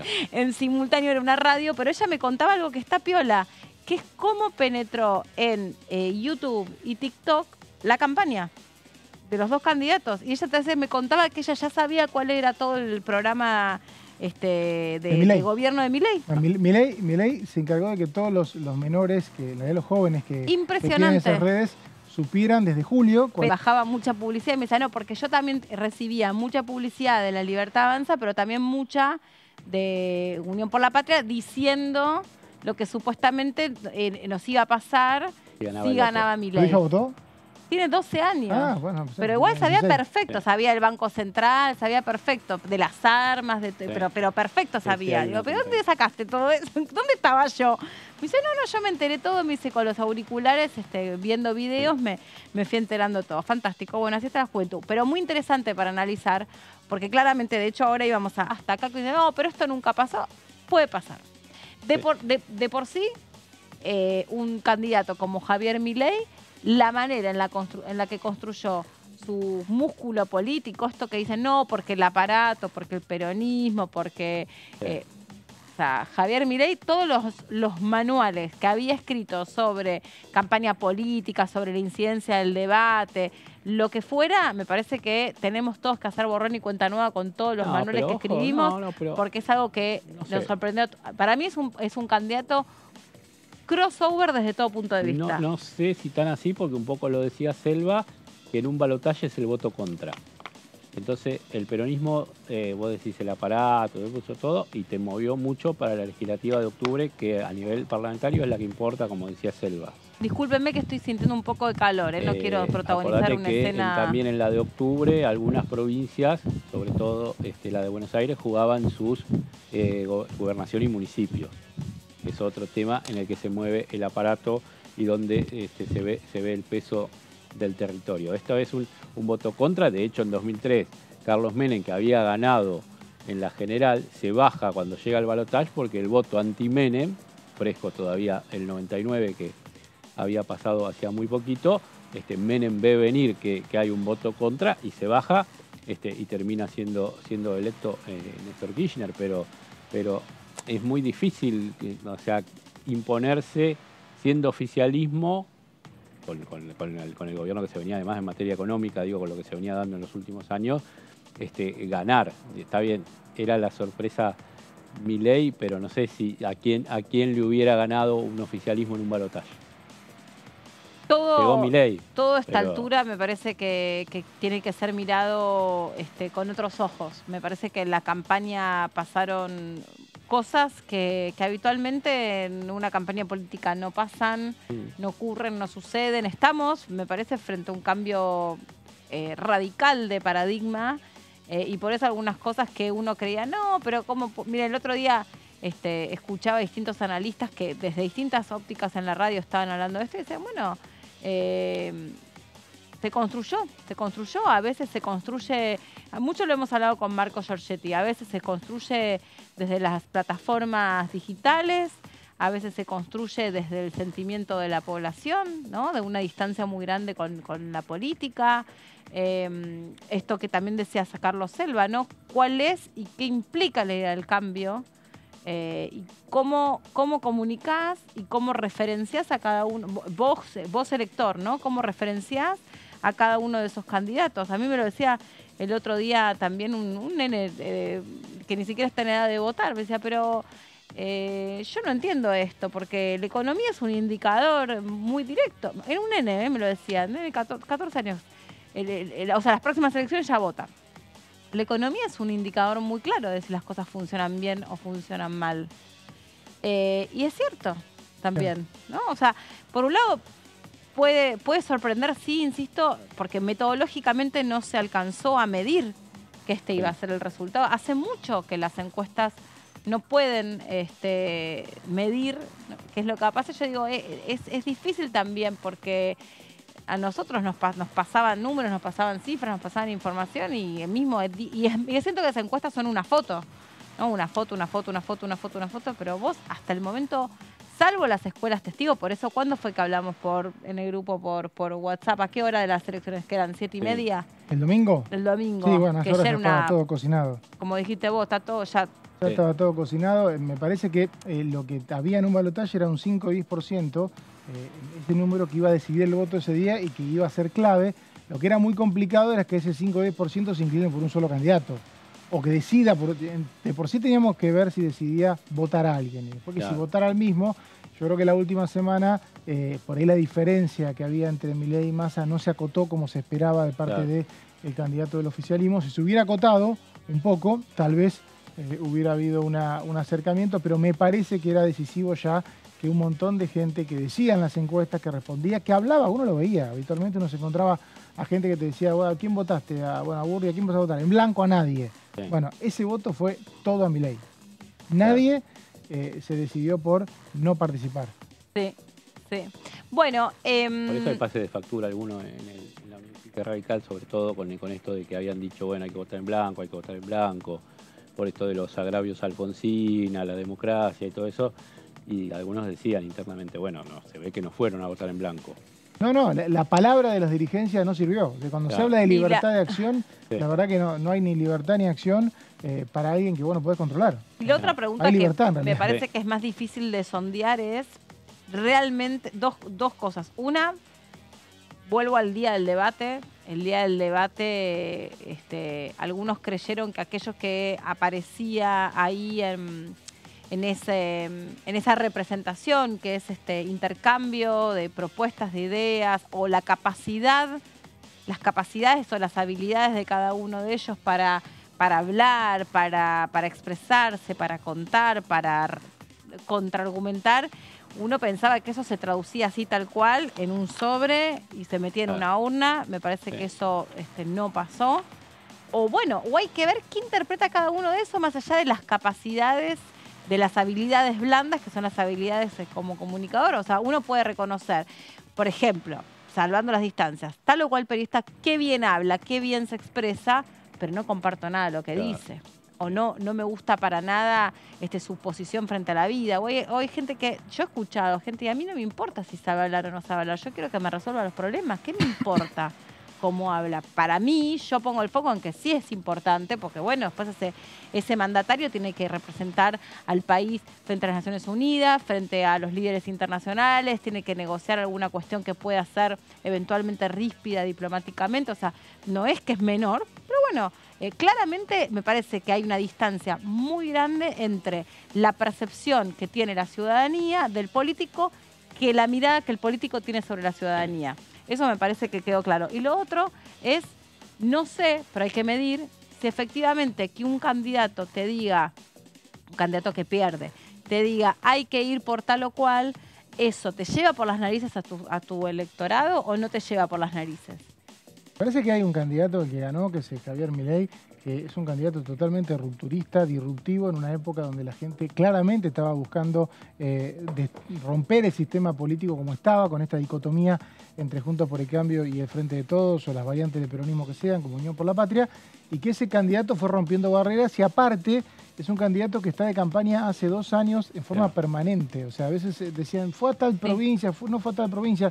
Está en campaña en las redes sociales en forma permanente hace 2 años. Viaja por las provincias desde el año 2020. Yo me acuerdo 2019 ir a Mendoza a cubrir la elección y estaba ahí dando vueltas, no sabías para qué, pasando por los medios, dando conferencias. O sea, es una campaña que duró 4 años. No es una campaña que duró un par de meses, con un nivel de conocimiento altísimo y un montón de gente que lo veía como el cambio. Que lo veía como el cambio por encima de Juntos por el Cambio, por encima de la oposición más representativa, y después lo vio como el cambio en el balotaje, donde todo el voto de la principal oposición fue Milei, ¿no? Y después hay que ver si realmente se interpreta en qué se convierte aquello que pronuncia uno u otro de los candidatos. O sea, en qué se convierte que se quiera privatizar YPF. ¿En qué se convierte? ¿Eso te afecta a tu vida? ¿No te afecta? ¿Te importa? ¿No te importa? No sé si hay una real percepción, no lo sé. Tal vez haya forma de medirlo y tal vez lo sabremos como el tiempo, no lo sabremos con el tiempo. Creo que hay fenómenos, hay cosas que uno cree que son muy determinantes y me parece que después hay una percepción que aparece mucho más lavada o que tiene mucha menos incidencia de lo que uno percibe, porque hay un recambio, efectivamente. Yo creo que fue el propio Sergio Massa que lo dijo y me parece que es así, que hay un recambio generacional. Hay una manera de percibir, hay una manera de interactuar con la política, hay una mayor participación y mayor demanda de participación de los jóvenes. Y yo creo que esto también quedó expresado. Sí, guarda que en ese sector de jóvenes hay muchos que no tienen independencia económica o vida económica y la economía no lo toman como un factor para votar, su economía personal. Entonces, esa gente que te votó y que no le importan las medidas, porque por ahí sí te va a decir qué bueno lo de YPF o qué bueno la reforma del Estado, porque achicó 8 ministerios, a mí sí me influye porque está bien, pero desde lo simbólico, o qué bueno el aborto sí o el aborto no, o según quien sea. No, o mismo la cuestión sobre los derechos humanos.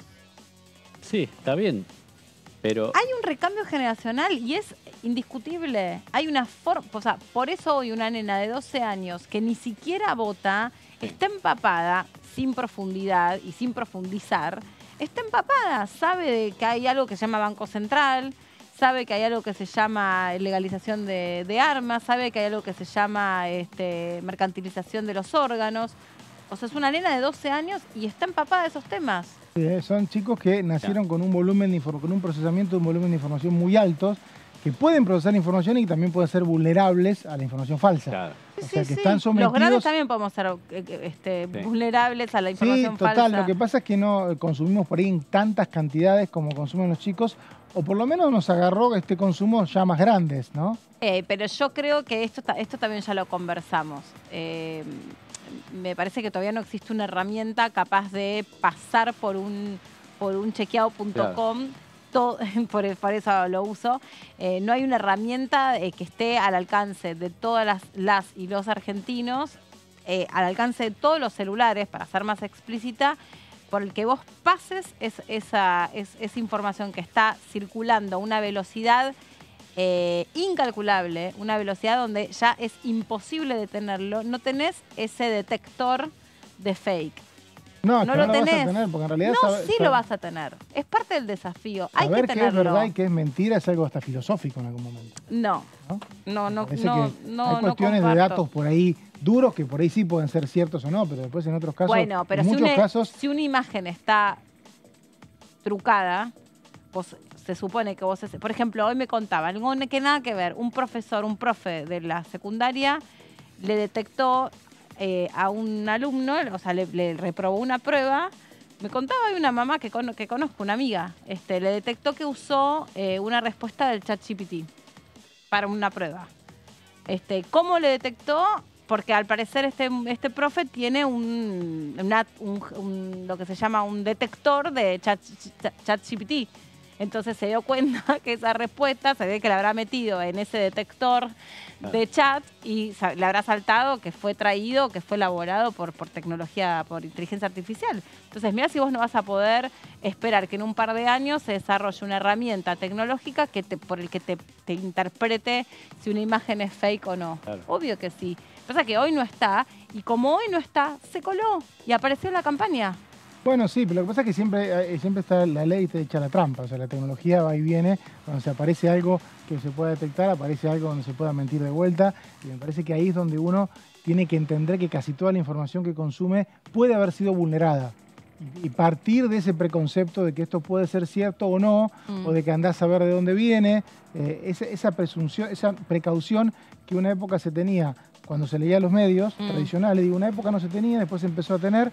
A veces no se tiene cuando se consume información desde la soledad del teléfono, ¿no? Y me parece que ahí es donde más uno... Aparte, ¿quién tiene poder para llegar a tu teléfono?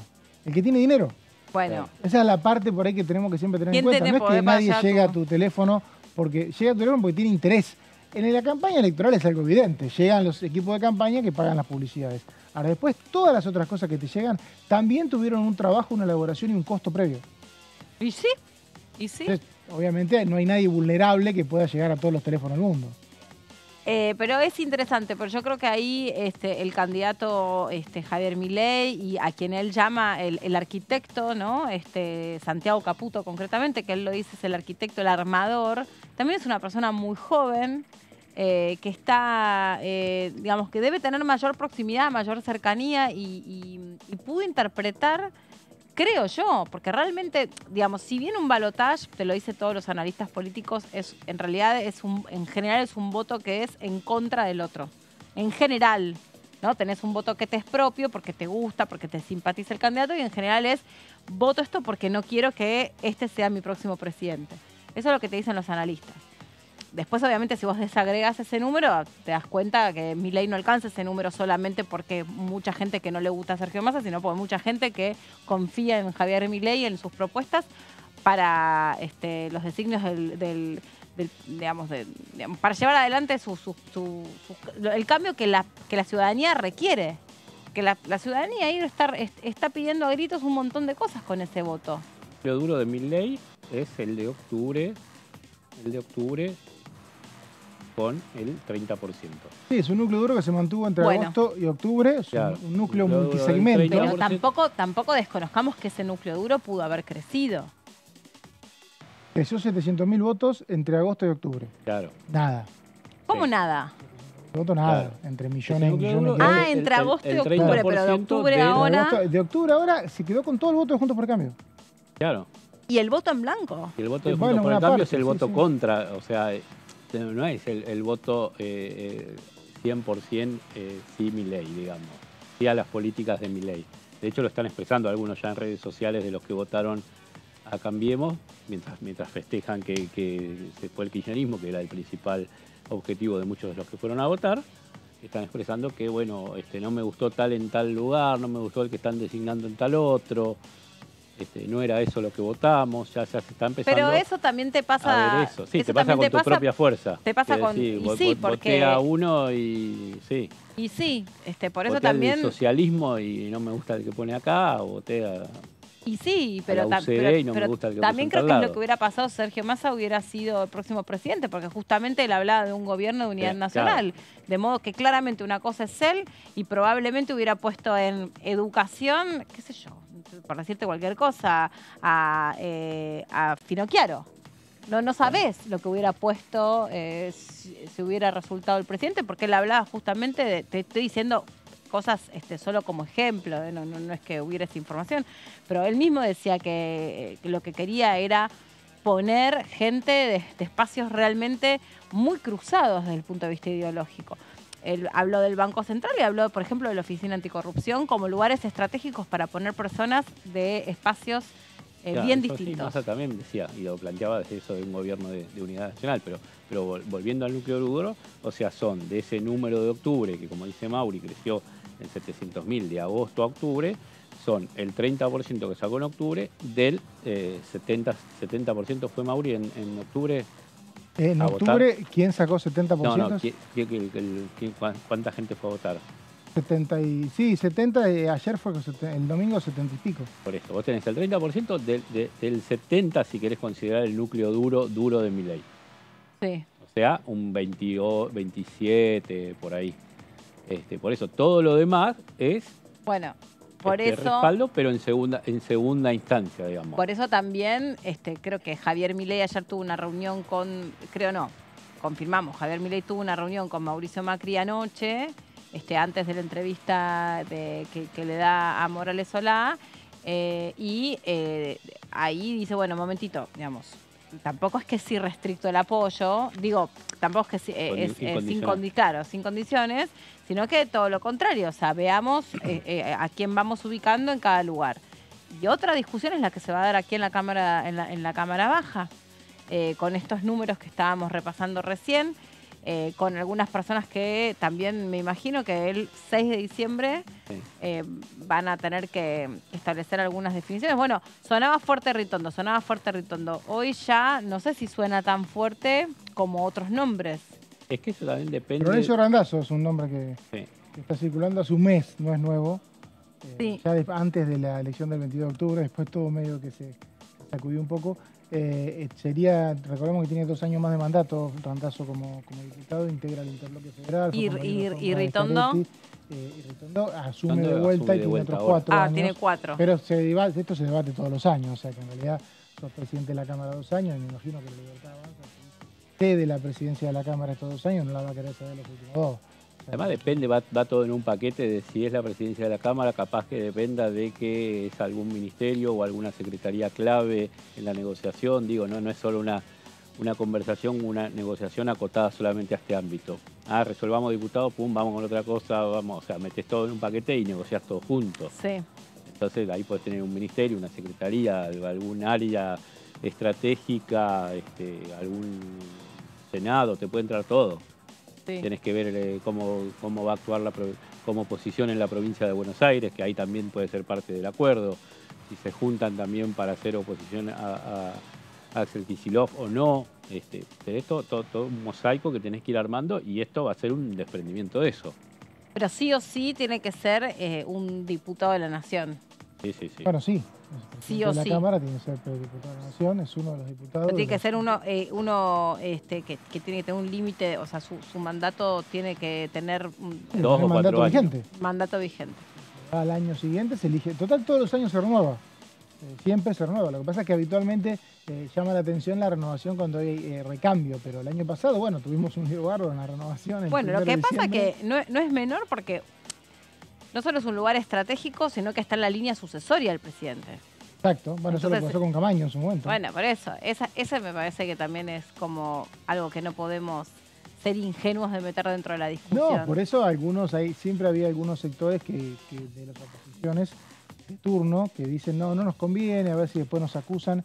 Pero bueno, no gobierno, claro, sí. Bueno, Emilio Monzó había pasado bastante algunos cimbronazos antes de su última elección, en el tercer año, porque había algunos cuestionamientos internos, porque ya eran claras sus diferencias con Marcos Peña, entonces jefe de gabinete, y Monzó se había mostrado ya contrario a las políticas del gobierno nacional de su propio espacio, y lo habían hecho transpirar un poquito en los días previos. Finalmente fue ratificado, pero sí había algunos compañeros del PRO, de su bloque del PRO, que decían, y si no acompaña las políticas desde lo discursivo, las políticas del gobierno, finalmente sí, hacía los deberes y Monzó se encargó de sacarle todas las leyes que pidió el gobierno de Mauricio Macri, pero había posiciones ideológicas ya diferentes. Y otro antecedente es cómo terminó generando una fractura, por ejemplo, la postura de Cobos en la 125. También. Eso es un antecedente de alguien que vos lo pones como dentro de una coalición, de una alianza, que te parece que es un gesto. Está bien que en ese caso era fórmula presidencial encima. Lo mismo con Chacho Álvarez, que también era fórmula presidencial. Sí. Y no estuvo de acuerdo con algunas políticas del gobierno y se fue. Bueno, se fue. Sí. Digamos, Cobo votó en contra de una política de gobierno por su voto de desempate, que es mi voto no es positivo. Ahí tenés por eso 2 actitudes distintas, y en lo que tiene que ver con lo que decía Selva de a quién va a ir la presidencia de la Cámara, tenés el antecedente que decíamos de Monzó en 2015, donde el peronismo le da lugar en un gesto a quien es el gobierno, más allá de que no tenía número, y esos 10 días del 10 de diciembre de 2001 al 20 de diciembre de 2001, donde el peronismo dice la mayoría parlamentaria la tenemos nosotros, más allá de que el presidente sea de la Rúa de la Alianza, las cámaras las vamos a presidir nosotros. Bueno, ese formato duró solo 10 días porque finalmente de la Rúa renuncia. Claro, pero bueno, ahí tenía que ver que duró 10 días. Pero hubiera durado 2 años. Claro, podría haber durado 2 años. Exactamente, había que ver a De la Rúa gobernando el país con las presidencias esas, no se llegó a ver más de 10 días. Claro, solamente se vio. Pero bueno, ahí yo creo, por eso de nuevo, para mí esta elección particularmente tiene características muy distintas a otras, y por ahí sí se sentaron precedentes y hay cosas que podamos traer al halcón de los recuerdos para compararlo, pero creo que estamos frente a un cambio pero radical de paradigma. Sí, mientras estamos acá, el Papa llamó a Javier Milei, tuvieron un diálogo telefónico, dijo que le iba a acercar un rosario, y bueno, parece que empieza una reconciliación, porque durante la campaña inclusive Milei había hablado mal del Papa, no solamente antes, en la entrevista que le dio a Tucker, el periodista Tucker, una entrevista que dio creo que fines de septiembre, y donde no tuvo reparos en hacer varias críticas, rompiendo todos los manuales. Por eso cuando se habla de el gran candidato, bueno, en realidad era una figura muy disruptiva porque rompía habitualmente los manuales de la conducta de un candidato, y no me parece que, si bien sea disruptivo, no creo que a alguien se le recomiende decir, bueno, hacer una nota y peleate con el Papa. Me parece que él lo hacía desde el genuino que se sentía dando esa entrevista. Bueno, pues causó mucho furor. Se entendía que una parte del voto, inclusive, a mí me consta de la Libertad Avanza, me decían, perdimos votos en octubre o no pudimos sumar por esa declaración. Bueno, siguió el debate internamente entre la Libertad Avanza y también de Milei con otros sectores políticos, y ahora ya tuvieron un diálogo con el Papa y me parece que Milei va a empezar a hacer fuerza para que pueda venir el año que viene, ¿no? Bueno, y mañana se reúne Cristina Fernández de Kirchner con Victoria Villarroel. 17 horas. También esa va a ser una transición importante de observar. De hecho, Cristina Fernández de Kirchner suspendió este viaje que tenía previsto para Italia, con toda una polémica que hubo alrededor de la manera en la que se iba a ir de viaje, con el avión presidencial y demás. Y va a recibir mañana a Victoria Villarroel. Seguramente también hay que estar atentos a lo que arroje la entrevista de Javier Milei con Alejandro Fantino. También. Creo que dio una hoy. Sí, por eso, pero la de Fantino particularmente porque Fantino es un armador de Javier Milei. Mirá vos, no sabía que se lo podía definir así. No sé, me sorprende, qué sé yo. Sí, claramente. Un armador político, así. Y sí, construyó y facilitó mucho la penetración de la figura de Javier Milei. La masificó.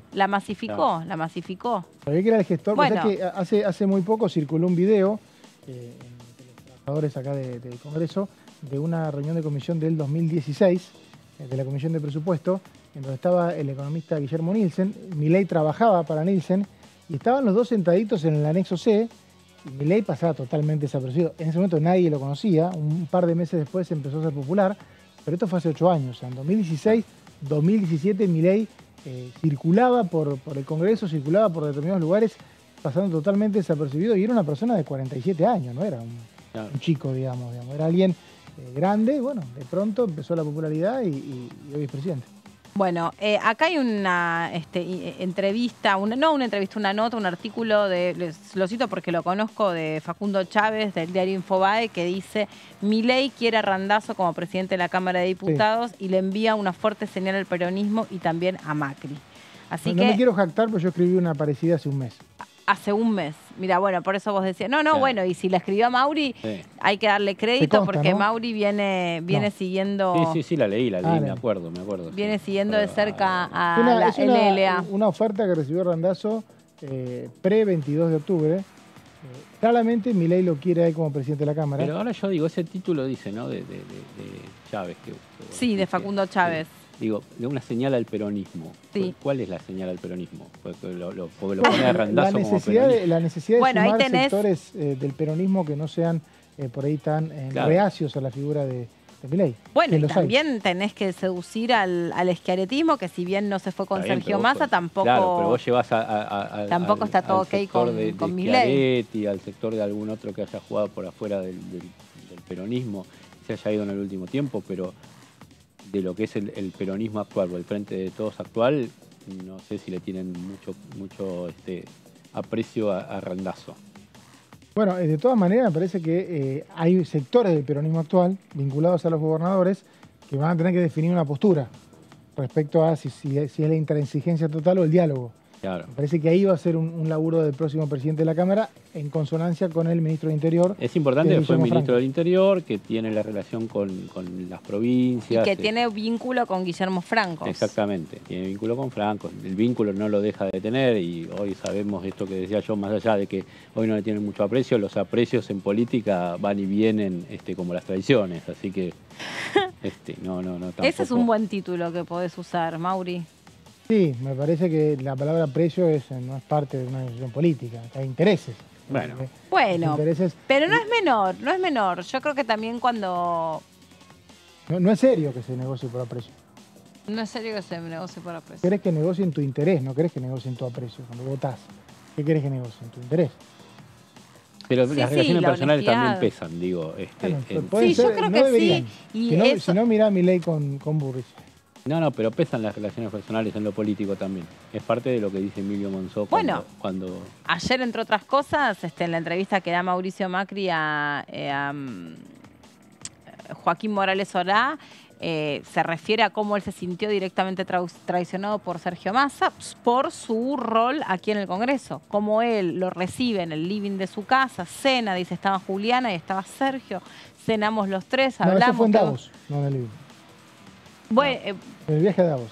Bueno, no lo especificó, pero dijo que tuvieron una cena íntima donde él iba a comportarse o prometió comportarse de manera determinada en el Congreso y después se dio media vuelta y hizo otra cosa. Porque no era empleado de él, que era la parte que por ahí le costó entender a Macri. Y además apoyó hasta abril o mayo cuando... Apoyó un montón de leyes. Cuando sale el tema del blanqueo y hay una fuerte diferencia. Claro. Un montón de leyes, casi todas. El tema previsional también. Bueno, el blanqueo iba con lo previsional. Claro, perfecto. Un montón de leyes, casi todas las leyes que tuvo Macri en 2016 y comienzo de 2017 las tuvo con el voto de Frente Renovador. Muchachos, gracias por este martes compartido aquí en la segunda edición de DTV. Se quedan, por supuesto, en la pantalla. Hay mucho para seguir compartiendo y analizando. Nosotros nos reencontramos mañana aquí a las 2 de la tarde. Chau, que estén muy bien.